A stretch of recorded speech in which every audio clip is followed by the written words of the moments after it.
അൽഹംദുലില്ലാഹി റബ്ബിൽ ആലമീൻ വൽ ആഖിബത്തു ലിൽ മുത്തഖീൻ വസ്സലാത്തു വസ്സലാമു അലാ സയ്യിദിനാ വ മൗലാനാ മുഹമ്മദിൻ ഖാതമിൽ അംബിയാഇ വ മുഅല്ലിമിൽ ബശരിയ്യതി വ മുൻഖിദിൽ ഇൻസാനിയ്യതി മിൻ ലദുൻ ഹകീം വ അലാ ആലിഹി ത്വയ്യിബീന ത്വാഹിരീൻ വ അസ്ഹാബിഹി അജ്മഈൻ. വേദിയിലെ ഉപവിഷ്ടരായ ഉസ്താദ് അവറുകളെ, സദസ്സിലെ സഹൃദയരായ സഹോദരന്മാരെ, സഹോദരികളെ, ഇവിടെ മജ്‌ലിസുൻ നൂർ തുടങ്ങുന്നതിൻ്റെ മുമ്പായി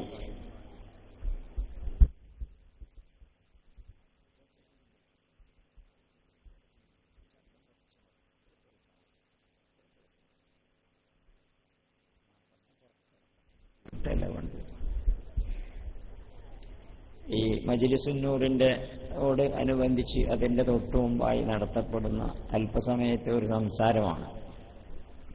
ഇവിടെ സ്വാഗത പ്രസംഗത്തിൽ സൂചിപ്പിച്ചതുപോലെ നിങ്ങളെ ആസ്വദിപ്പിക്കുന്ന ഒരു പ്രസംഗമൊന്നും എൻ്റെ അടുത്തില്ല, ആലോചിപ്പിക്കുന്ന എന്തെങ്കിലുമൊക്കെ വാക്കുകൾ പറയുന്നത്. അതുകൊണ്ട് ഒരു ആസ്വാദനം ഉദ്ദേശിച്ചുകൊണ്ടുള്ള പ്രസംഗം എന്നിൽ നിന്ന് പ്രതീക്ഷിക്കരുത്. ഞാൻ ഇപ്പോൾ മൈക്ക് തന്നെ ഒച്ച കുറക്കാനാണ് പറഞ്ഞത്, കൂട്ടാനല്ല പറഞ്ഞത്. കാരണം ഞാനിങ്ങനെ സംസാരിക്കുക ചെയ്യുക, വർത്താനം പറയണേ, എൻ്റെ അടുത്ത് പ്രസംഗമല്ല. അതുകൊണ്ട് സ്ത്രീകളൊക്കെ ക്ഷമിക്കണം, ഞാനിങ്ങനെ പറയുന്ന കാര്യങ്ങൾ നിങ്ങൾ കേൾക്കാൻ മനസ്സിലാക്കാന്നേ ഉള്ളൂ. ഈ സദസ്സില് മജ്‌ലിസുൻ നൂറിന്റെ സദസ്സിലാണല്ലോ, അതിന്റെ സദസ്സിലാണല്ലോ ഇപ്പൊ നമ്മളുള്ളത്. ഇതിലേറ്റവും കൂടുതലായി ഇന്നത്തെ കാലഘട്ടത്തിൽ പ്രത്യേകിച്ചും, നമ്മൾ ജീവിക്കുന്ന ഈ കാലഘട്ടത്തിൽ പ്രത്യേകിച്ചും ഇത്തരത്തിലുള്ള ആത്മീയ സദസ്സുകൾ സംഘടിപ്പിക്കൽ വളരെ അത്യാവശ്യമായി മനസ്സിലാക്കിയതുകൊണ്ടാണ് സമസ്തയുടെ നേതൃത്വത്തിലുള്ളവരും സാദാത്തുക്കളുമൊക്കെ ഇത്തരത്തിലുള്ള ഒരു സംവിധാനം ഏർപ്പാട് ചെയ്തത്. അൽഹംദുലില്ലാഹ്, ലോകത്തിന്റെ ഏത് ഭാഗത്ത്, നാടിന്റെ ഏത് ഭാഗത്ത് മജ്‌ലിസുകൾ നടക്കുന്നിടത്തും അത് വളരെ വിജയകരമാണ്. അത് സയ്യിദുമാരെ ആരംഭിച്ചതുകൊണ്ട് പ്രത്യേകിച്ചു. അങ്ങനെ കുറെ സദസ്സുകളൊക്കെ നടത്തി, അവിടെ ഇരുന്ന് പ്രാർത്ഥന നടത്തി, സലാത്തൊക്കെ ചൊല്ലി, ബദരീങ്ങളുടെ പേരൊക്കെ ചൊല്ലി പറഞ്ഞുകൊണ്ട് പിരിഞ്ഞു പോവുക എന്നതിലുപരിയായി ഇത്തരം സദസ്സുകൾക്കൊക്കെ നമ്മുടെ നിത്യജീവിതത്തിൽ സ്വാധീനമാണ്. ഒറ്റ കാര്യങ്ങൾ ആലോചിച്ച് നോക്കിയും ബദർപട ബദർ യുദ്ധത്തിൽ സംബന്ധിച്ചിട്ടുള്ള മഹാവ്യക്തിത്വങ്ങളുടെ പേരാണ് ഇപ്പോൾ ഈ മജ്‌ലിസുൻ നൂറിൽ നമ്മൾ ആവർത്തിച്ച് അവരുടെ നാമങ്ങൾ പറയാം. അവരുടെ നാമങ്ങൾ പറയുമ്പോൾ ആരായി ബദരീങ്ങള്, അവരെന്തിനു വേണ്ടി നിലകൊണ്ടു, എന്താണ് അവരെ നമ്മളിങ്ങനെ ഓർക്കാനുള്ള കാരണം എന്നിത്യാദി കാര്യങ്ങളൊക്കെ നമ്മൾ മനസ്സിലാക്കിക്കൊണ്ടുപോകണം. ഇസ്ലാമിക ചരിത്രത്തിൽ ഏറ്റവും ആദ്യമായി നടന്ന ആ യുദ്ധം, ബദർ യുദ്ധം, ആ ബദർ യുദ്ധത്തെ സംബന്ധിച്ചും അതിന്റെ ചരിത്രത്തെ സംബന്ധിച്ചൊക്കെ നമ്മുടെ മുൻഗാമികളായിട്ടുള്ള ആളുകളൊക്കെ നന്നായി പാടുകയും പറയുകയും അതിനെ സംബന്ധിച്ച് അനുസ്മരിക്കുകയൊക്കെ ചെയ്തിരുന്നു. എന്ന് മാത്രമല്ല, അതിന് ജീവിതത്തിൽ സ്വാധീനം ഉണ്ടായിരുന്നു. ഇപ്പൊ എന്റെ നാട്ടിലൊക്കെ ഞാൻ ചെറിയ കുട്ടിയുടെ സമയത്തൊക്കെ ബദരീങ്ങളെ സംബന്ധിച്ചൊക്കെ, അതുപോലെ ബദർ യുദ്ധത്തെ സംബന്ധിച്ചൊക്കെ മോയിൻകുട്ടി വൈദ്യരുടെ കവിത ചൊല്ലി, അദ്ദേഹത്തിന്റെ പാട്ടൊക്കെ പാടിയിട്ട് അദ്ദേഹത്തിന്റെ കവിതകളൊക്കെ ചൊല്ലി ഇങ്ങനെ അനുസ്മരിക്കുന്നു മാത്രമല്ല ബദർ യുദ്ധത്തെയും അനുസ്മരിക്കും. അതിന് ജീവിതത്തിൽ സ്വാധീനം ഉണ്ടായിരുന്നു. ഇന്നത്തെ കാലത്ത് ജീവിതത്തിലേക്ക് എത്രത്തോളം അത് സ്വാധീനം ചെലുത്തുന്നുണ്ടെന്ന് നമ്മൾ പരിശോധിക്കണം.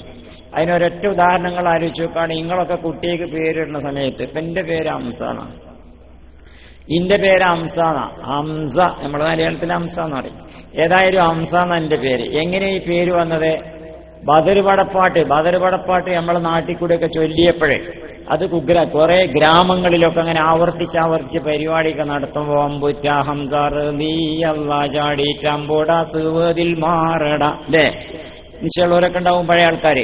ആന പോദസദുൽ ഇലാഹരി ഹംസ ചാടിയെടുത്തുടൻ ആരടാ ശുജാത്തുരത്തവൻ ഹൗദിൽ നിന്ന് കുടിപ്പവൻ ജ്ഞാനമുറ്റ നബിയുന അമരണ്ടി ഹൗലോടടുപ്പതാർ ഞാനിരിക്കവ ജിന്നു മിൻസിലും നാങ്കുതിക്കിലുമില്ല പേർ. എന്നാ ഇതർത്ഥം, ബദർ യുദ്ധം നടക്കുന്ന സമയത്തെ ഹംസത്തൊന്നൂര് അപ്പുറത്ത് വളരെ ശക്തനായിട്ടുള്ള അസുവദ് ഇറങ്ങിയിരിക്കുക. അസുവദ് എന്ന് പറഞ്ഞാൽ ചില്ലറക്കാരനല്ല, ഹംസത്തന്നൂരിന്റെ പഴയ ചങ്ങായി സുഹൃത്താണ്. ഒരു രണ്ടാളും നായാട്ടിനും പല പരിപാടിക്കൊക്കെ നേരത്തെ പോയിരുന്നതാ. അങ്ങനെ അതിനൊക്കെ പോയിട്ട് ഹംസത്തന്നൂരുടെ ശൂരത അസ്വദിനും അറിയാം, അസ്വദിന്റെ ശൂരത ഹംസത്തന്നൂർക്കും അറിയാം, രണ്ടാൾക്കും അറിയാം. അതിന്റെ അടിസ്ഥാനത്തിൽ ഹംസൂദ് ഇറങ്ങിയിട്ട് പറയണത് എന്താന്ന് വെച്ചാൽ, ഇറങ്ങിയിട്ട് പറയണത് എനിക്ക് പരിചയമല്ലേ, നമ്മൾ രണ്ടാളൊക്കെ ആരോടൊക്കെ ഏറ്റുമുട്ടിക്കണു, 18 ആളോട് ഞാൻ ഒറ്റക്ക് നിന്ന് പടവെട്ടിയിട്ട് ജയിച്ച ഓർമ്മയൊന്നും എനിക്കില്ലേ, എന്നോടാ യുദ്ധം ചെയ്യാൻ വരുന്നത് എന്നൊക്കെ ചോദിച്ചങ്ങാണ്ട് ശൂരത ഇങ്ങനെ പ്രഖ്യാപിക്കുകയാണ് അസ്വദ്. അതുപോലെ തന്നെ റസൂലുള്ളാഹി സ്വല്ലല്ലാഹി അലൈഹി വസല്ലമയും സഹാബത്തൊക്കെ അവിടെ കെട്ടിയിരുന്ന ടാങ്കിൽ നിന്ന്, ആ ജലാശയത്തിൽ നിന്ന് വെള്ളം എടുത്ത് കുടിക്കാനാ വരുന്നത്. അങ്ങനെ അത് പൊളിക്കാനും കുടിക്കാനൊക്കെ വേണ്ടി വരികയാണ്. അങ്ങനെ വരുന്ന സമയത്താണ് പിന്നെ ഹംസത്ത് ഒരു രംഗത്ത് ഇറങ്ങിയിട്ട് പറയണത്. എന്താ പറയണത്? ആനബോധസദുൽ ഇലാഹരി ഹംസ ചാടിയടുത്തുടൻ ആരടാ ശുജഅത്തുരത്തവൻ ഹൗദിൽ നിന്ന് കുടിപ്പവൻ ജ്ഞാനമുറ്റ നബിയുന അമരണ്ടി ഹൗദടുപ്പതാർ ഞാനിരിക്കവെ ജിന്നു മിൻസിലും നാങ്കുതിക്കിലുമില്ല പേർ. ആരടാ ധൈര്യമുള്ളവനെ? ജ്ഞാനിയായ എന്റെ പ്രവാചകന്റെ ഹൗദിൽ നിന്ന് വെള്ളം കുടിക്കാൻ, ജലാശയത്തിൽ നിന്ന് വെള്ളം കുടിക്കാൻ ധൈര്യമുള്ളവൻ ആരടാ? ഞാൻ ഇരിക്കണോടത്തോളം കാലം ജിന്നിലും മിൻസിലും ദുനിയാവിന്റെ 4 ദിക്കിലും അതിന് ധൈര്യമുള്ളവരില്ല എന്ന് പറഞ്ഞാണ്ട് വെല്ലുവിളിച്ചിട്ട് ഹംസത്തന്നവരുടെ വെല്ലുവിളിയെ സംബന്ധിച്ചൊക്കെ ബദർ പടപ്പാട്ടിനെ പറ്റി വിവരിക്കുന്ന ആളിങ്ങനെ നന്നായിട്ട് വിവരിച്ചപ്പോഴേ ഇന്റെ വാപ്പ തീരുമാനിച്ചു, ഇത്തര ശൂരനായ ഇസ്ലാമിക ചരിത്രത്തിലെ ഹീറോ ആയിട്ടുള്ള ഹംസത്തന്നവരുണ്ടെങ്കിൽ എന്റെ കുട്ടിക്ക് ഹംസത്തന്നവരെ പേരെന്നെ ഇടുന്നത് എന്ന് പറഞ്ഞാൽ ബാപ്പ എനിക്ക് ഹംസ എന്നാണ് പേരിട്ടു. അതേപോലെ നമ്മളെ പൂർവികരായിട്ടുള്ള ആൾക്കാരൊക്കെ പേരിട്ടു. ഇന്ന് നിങ്ങളെ കൂട്ടത്തിൽ, ഈ ഇരിക്കണ കൂട്ടത്തില് കുറച്ചൊക്കെ പ്രായമുള്ള വല്ല ഹംസാരുണ്ടാവുന്നല്ലാതെ വേറുള്ള കുട്ടികളൊക്കെ നമ്മളെ എണ്ണീന്റെ ഒരൊറ്റ ഹംസ കൂട്ടത്തിലുണ്ടാവുമെന്ന് എനിക്ക് തോന്നണില്ല. എന്താ കാരണം? നമ്മളെ പൈതൃകം മറന്നു, നമ്മുടെ പാരമ്പര്യം മറന്നു, നമ്മുടെ ചരിത്രം മറന്നു. പിന്നെ അങ്ങനെ അതുപോലെ തന്നെ നമ്മുടെ ചരിത്രവും പാരമ്പര്യമൊക്കെ നമ്മൾ മറന്നു. അങ്ങനെ നമ്മൾ ജീവിക്കാൻ തുടങ്ങി. അതാണ് പ്രശ്നം. നിങ്ങൾ ആലോചിച്ചു കാണി, ഇന്നത്തെ കാലഘട്ടത്തിൽ ഇതിന് ഇൻഫ്ലുവൻസ് ഉണ്ട്. ഒന്ന്, പലർ പേരും നമ്മളെ കുട്ടിയൊക്കെ ഇടും, ഷാഹിദ് അഫ്രീദി എന്നൊക്കെ പേരിടും, അങ്ങനെ പലതും ഇടും. അതൊക്കെ ഇട്ടോട്ടെ, നല്ല പേരൊക്കെ തന്നെയാണ്. പക്ഷേ ഹംസത്തെന്നോരെയും ബദർ പടപ്പാട്ടിൽ ബദർ യുദ്ധത്തിൽ യുദ്ധം നയിച്ചിട്ടുള്ള മഹൽ വ്യക്തിത്വങ്ങളൊക്കെ പേര് നമ്മൾ ഓർക്കുന്നുണ്ടോ?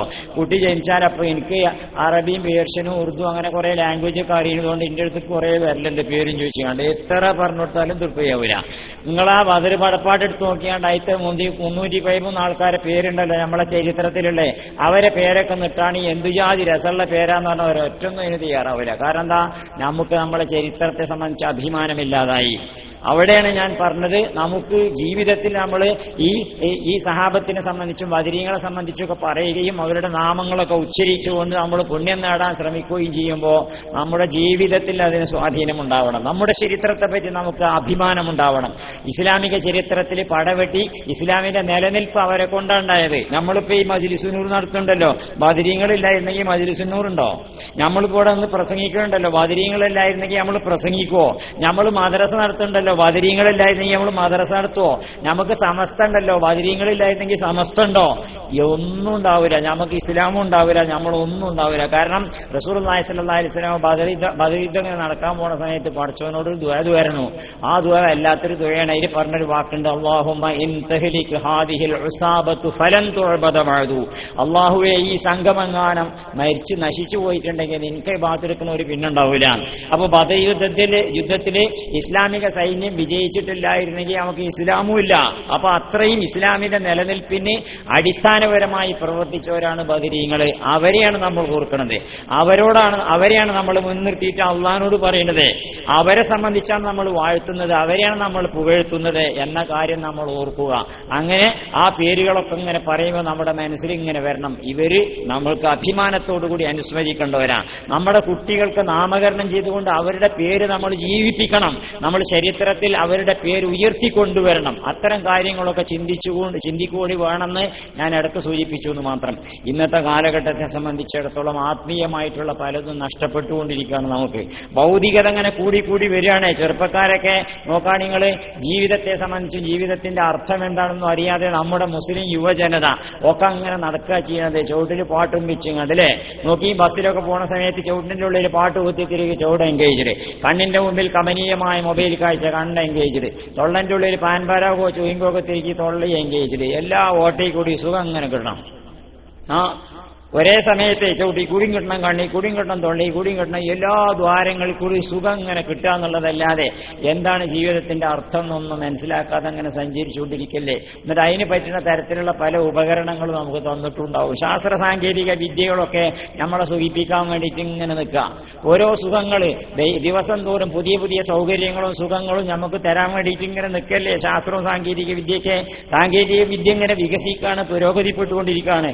എന്നിട്ട് അത് നമ്മളെ എത്രത്തോളം കേടെടുത്തിരുന്നുള്ള കാര്യം നമ്മൾ ചിന്തിക്കണോട്ടില്ലേനും. ഒരു മൊബൈലിന്റെ കാര്യം മാത്രങ്ങൾ ആലോചിച്ചു കാണി. ഞാൻ മൊബൈലിനെ കുറ്റം പറയല്ല, ഞാൻ അത് വല്ലാതെ അങ്ങനെ ഉപയോഗിക്കലില്ല, അങ്ങനെ കൊണ്ടെടുക്കലൊന്നുമില്ല, അത്യാവശ്യവും മാത്രമേ എടുക്കലുള്ളൂ. അപ്പോ പിന്നെ ഇന്നാള് ഒരു ഉസ്താദിന്റെ കൂടെ അങ്ങനെ പോകുകയായി. ഒരു ഉസ്താദിന്റെ ഇവിടെയുള്ള ഉസ്താദന്മാരൊന്നുമല്ല, ഒരു ഉസ്താദിന്റെ കൂടെ ഒരു ബൈക്ക് ഇങ്ങനെ പോവാ, കാറിലാണ് പോണത്. പോണ സമയത്ത് മഗ്‌രിബ് ബാങ്ക് കൊടുത്തു. മഗ്‌രിബ് ബാങ്ക് കൊടുത്തപ്പോൾ മൂപ്പരെ മൊബൈൽ വെല്ലടിച്ചു. ബാങ്ക് കൊടുത്തതിന് ശേഷം വെല്ലടിച്ചു. പള്ളിക്കൽക്ക് നിസ്കരിച്ചാൻ പോവുകയാണ് ഞങ്ങള്. അപ്പൊ വെല്ലടിച്ചു, അരോ ഞങ്ങളിങ്ങനെ പള്ളിക്കൽക്ക് നിസ്കരിച്ചാൻ ഇറങ്ങിയിരിക്കുകയാണ് മൂപ്പര്. അപ്പൊ ഞാൻ ചോദിച്ചു, അല്ല നിങ്ങളും പറഞ്ഞപ്പോ ഇതെന്ന് ചോദിച്ചു. അതിന്റെ അല്ല നമ്മൾ ഇറങ്ങിയിട്ടില്ലല്ലോ, നിങ്ങളിപ്പോ ഇറങ്ങിക്കാനാണല്ലോ പറഞ്ഞത്. അല്ല അതിപ്പോ നമ്മളാണ് പോവുകയല്ലേ, അല്ല നിങ്ങൾ പറഞ്ഞത് നിങ്ങൾ പോവുക എന്നല്ല, ഇറങ്ങിക്കാന്ന് തന്നെ പറഞ്ഞത്. പിന്നെ അതിപ്പോ നമ്മളങ്ങോട്ട് എത്തുന്ന ഉറപ്പല്ലേ. എന്തുറപ്പ്? ഉറപ്പുള്ള കാര്യത്തെ പറ്റി അത്താമൃമായി എന്നൊക്കെ പറഞ്ഞിട്ട് ഉറപ്പുള്ള കാര്യത്തെ പറ്റി അങ്ങനെയൊക്കെ പറയാലോ പറഞ്ഞു. ഞാൻ പറഞ്ഞു, ആർക്കാ ഉറപ്പുള്ളത്? നമ്മൾ പോണ വണ്ടി ഏതാ? ഇന്നത്തെ വാഹനങ്ങൾ എന്ന് പറഞ്ഞാൽ ദുനിയാവിൽ കൂടി പോകാനും എളുപ്പമാണ്, ആഖിറത്തിലേക്ക് എത്താനും എളുപ്പമാണ്. രണ്ടിനും എളുപ്പമുള്ള വണ്ടിയിലായി പോണത്. എന്നിട്ട് അങ്ങോട്ട് എത്തും എന്നുള്ളത് എന്തുറപ്പാണ് നമുക്കുള്ളത്? അതുകൊണ്ട് പിന്നെ നിങ്ങൾ എന്താ ഇപ്പൊ കാട്ട അങ്ങനെയാണ് പറഞ്ഞു മൂപ്പര്. അത് ഉസ്താദാണ്, നുണ പറയാൻ പാടില്ലാന്ന് കുട്ടികളെ പഠിപ്പിക്കുന്ന ആളാണ്, പ്രസംഗിക്കുന്ന ആളാണ്, ക്ലാസ് എടുക്കുന്ന ആളാണ്. പക്ഷേ ഈ സാധനം കീസിലുണ്ടായ പറഞ്ഞു പോവുകയാണ്, അറിയാതെ പറഞ്ഞു പോവുകയാണ്, വിദേശപൂർവ്വമല്ല. ഇങ്ങനെ ബസ്സിലൊക്കെ പോണ സമയത്ത് കണ്ടില്ലെങ്കിൽ തൊട്ടടുത്തിരുന്ന് നാട് ചങ്ങായി ഉണ്ടാവും. എന്നിട്ട് ഹലോ പിന്നെ ഞാനൊരു 3 മണിക്കൂറെങ്കിലും കയ്യോണ്ട് എത്താനേ ഞാൻ കുളിച്ചുകൊണ്ട് നിൽക്കുകയാണ്. നമ്മളെ തൊട്ടടുത്തിരുന്ന് കണ്ട് എന്നിട്ട് നമ്മള് മേത്തേക്ക് വെള്ളം തിരിച്ചെന്ന് വിചാരിച്ചിട്ട് മാറി കുത്തിരിക്കുക. അവ കുളിച്ചല്ലേ അവിടെ. ഇങ്ങനെ അങ്ങോട്ട് പറയുന്നേ ഓരോന്നേ മനുഷ്യനെ കൊണ്ട് ഇജാതിക്കെ പറയിപ്പിക്കണ രീതിയിലുള്ള ഓരോ ഉപകരണങ്ങൾ ഇങ്ങനെ നമ്മളെ സൂചിപ്പിക്കാൻ വേണ്ടി, നമ്മളെ ശരീരം കേടെടുത്താൻ വേണ്ടി, ആരോഗ്യം കേടെടുത്താൻ വേണ്ടി. നിങ്ങൾ നോക്കുകയാണെങ്കിൽ മുമ്പ് കാലത്തൊക്കെ ഒരു പാളവിശറി കൊണ്ട് മിന്നുന്ന സമയത്ത് വലത്തെ കൈ കൊണ്ട് ഇങ്ങനെ മിന്നുമ്പോൾ ഈ കൈയിനൊരു വ്യായാമം കിട്ടും. അത് കുഴങ്ങുമ്പോൾ ഇടത്തെ കൈയിൽ കുടിച്ചാണ് ഇങ്ങനെ മിന്നും, ഇതിനൊരു വ്യായാമം കിട്ടും. ഇപ്പൊ 2 കൈയിനും വ്യായാമത്തിനുള്ള ഒരു പണിയില്ല. കണ്ടോ കടന്ന് കറങ്ങണ ഇജാതി സാധനങ്ങളൊക്കെ ഉണ്ടാവും, നമുക്കൊരു പണിയില്ല, അധ്വാനം സൂചിച്ചാൽ അങ്ങനെ ഇരുന്നാൽ മതി. അവിടെ എന്താ ഉണ്ടാകുക? നമ്മളിങ്ങനെ കേടുവരാ, ശരീരം കേടുവരാ, ഇളകാതെ തടി ഇങ്ങനെ കേടുവരാ. എന്നിട്ട് ഇങ്ങനെ കൊളസ്ട്രോൾ ഉണ്ടായിട്ടും ഷുഗർ ഉണ്ടായിട്ടും ഒക്കെ ശരീരമൊക്കെ എരപ്പാക്കുക. കാരണം എന്നാലല്ലേ മെഡിക്കൽ സയൻസും ഈ ആശുപത്രിയൊക്കെ നിലനിൽക്കുള്ളൂ. നമുക്ക് രോഗം ഉണ്ടാകണ്ടേ? നമ്മളൊക്കെ ഒരുപാട് ആരോഗ്യവാന്മാരായിട്ടുണ്ടെങ്കിൽ പിന്നെ ആശുപത്രി നിലനിൽക്കുവോ? Medical college നിലനിൽക്കുവോ? അത് നിലനിൽക്കാൻ വേണ്ടി നമുക്ക് രോഗം വേണ്ടേ? ഇങ്ങനെ നമ്മളെ കേഴ്ത്താൻ വേണ്ടിയിട്ട് പുതിയ നാഗരികതയില് അല്ലെ, പുതിയ നാഗരികത, ഈ കോലത്തിലാ പുതിയ നാഗരികത. നിങ്ങൾ ആലോചിക്കാൻ ഒക്കെ പരസ്പര വൈരുദ്ധ്യം. വലിയ പേരുണ്ടാക്കുന്നൊരു ചെറിയ കുടുംബം, വലിയ പേരുണ്ടാക്കും ചെറിയ കുടുംബം.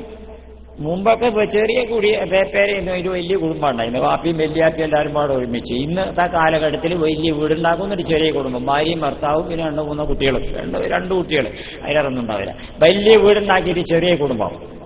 ഇനി ആ ഇത്ര വലിയൊരു വീടുണ്ടാക്കിയിട്ട് ആ വീട്ടിൽ കടന്ന് ജനിക്കാനും സമ്മതിക്കൂല, അവിടെ കടന്ന് മേയിക്കാനും സമ്മതിക്കൂല. ജനിക്കാൻ സമ്മതിക്കുമോ? ഒരു കുട്ടി ജനിക്കണമെങ്കിൽ ആശുപത്രിയിൽ പോയിട്ട് അവിടുന്ന് ജനിക്കണം. ഈ നല്ലൊരു പേരുണ്ടായിട്ട് ഇവിടെ കടന്ന് ജനിക്കാൻ പറ്റൂല. അവസാനം ഈ പേരുണ്ടാക്കിയ മനുഷ്യനെ ഇജാതി സൗകര്യങ്ങളൊക്കെ ഉണ്ടാക്കിയിട്ട് മൂപ്പർക്ക് അവിടെ കടന്ന് മരിച്ചാൻ പറ്റുമോ? മൂപ്പര് അപ്പോഴൊക്കെ എടുത്തില്ലേ ആശുപത്രി കൊണ്ടുപോയിട്ട് ICU ഇടും. ICU എന്ന് പറഞ്ഞാൽ തന്നെ ICU എന്ന് പറഞ്ഞാൽ ഞാൻ നിന്നെ കാണുന്നു എന്നർത്ഥം.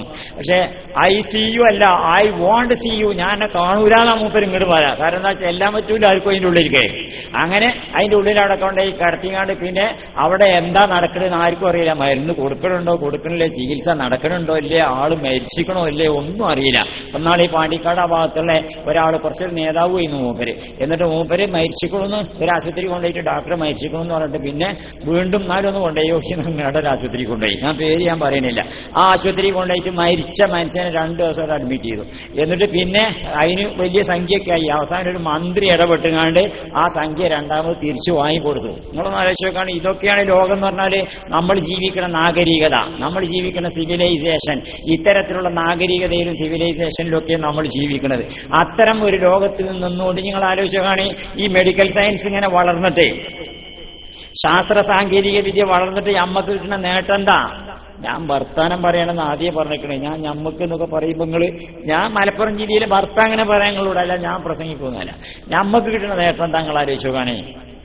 പിന്നെ ആരോഗ്യശാസ്ത്ര വൈദ്യശാസ്ത്രമൊക്കെ അങ്ങനെ വികസിച്ച് വളർന്ന് പുഷ്ടിപ്പെട്ടതിന് ശേഷം നമുക്ക് എന്താ ഗുണം കിട്ടുന്ന ആലോചിച്ച് നോക്കണം. ഞാൻ അതിനൊന്നും ആക്ഷേപിക്കല്ല ചെയ്യുന്നത്. നമുക്ക് സുഖമില്ലാതായാൽ പോകേണ്ടി വരും, എല്ലാവർക്കും പോകേണ്ടി വരും. പക്ഷേ മനുഷ്യൻ ആയുസ് കൂടുന്നുണ്ടോ? മുമ്പ് കാലത്ത് മെഡിക്കൽ സയൻസ് ഇത്രയൊന്നും വളർന്നിട്ടില്ല. പണ്ട് കാലത്ത് അന്ന് ആയുസ് ധാരാളം ആൾക്കാർക്ക്, ആയിരക്കണക്കിനൊക്കെ. നമ്മൾ അതിന്റെ പേര് ഇസ്ലാം മുതൽക്കൊണ്ട് എണ്ണി നോക്കിയിട്ടുണ്ടെങ്കിൽ ഓരോരുത്തരുടെയും ആയുസ് എത്രയും പൂർവ്വ തലമുറ. അന്ന് ശാസ്ത്ര സാങ്കേതിക വിദ്യ ഇത്രത്തോളം വികസിച്ചിട്ടില്ല. പക്ഷെ മനുഷ്യൻ ആയുസ് ഇഷ്ടംപോലെ ആയുസ്. ഇന്ന് ശാസ്ത്രവും സാങ്കേതിക വിദ്യയൊക്കെ അങ്ങനെ വികസിക്കുമ്പോൾ ആയുസ് അങ്ങനെ കുറയാം. ഇനി വല്ലോടത്തും ആയുസ് കൂടുതലുണ്ടെങ്കിൽ തന്നെ അതെവിടെ? ശാസ്ത്ര സാങ്കേതിക വിദ്യയുടെ സൽഫലങ്ങളും അല്ലാതെ എത്താത്തോടത്ത്.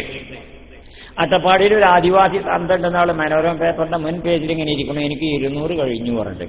ആദിവാസി അവിടുത്തെ വല്ലാതെ എത്തിയിട്ടില്ല. അതുകൊണ്ടേ അങ്ങനെ നമ്മളെ നാട്ടിൽ നിന്ന് ഒരു സാഹിത്യകാരൻ റഷ്യക്ക് പോയ കഥ പറയുന്നത്.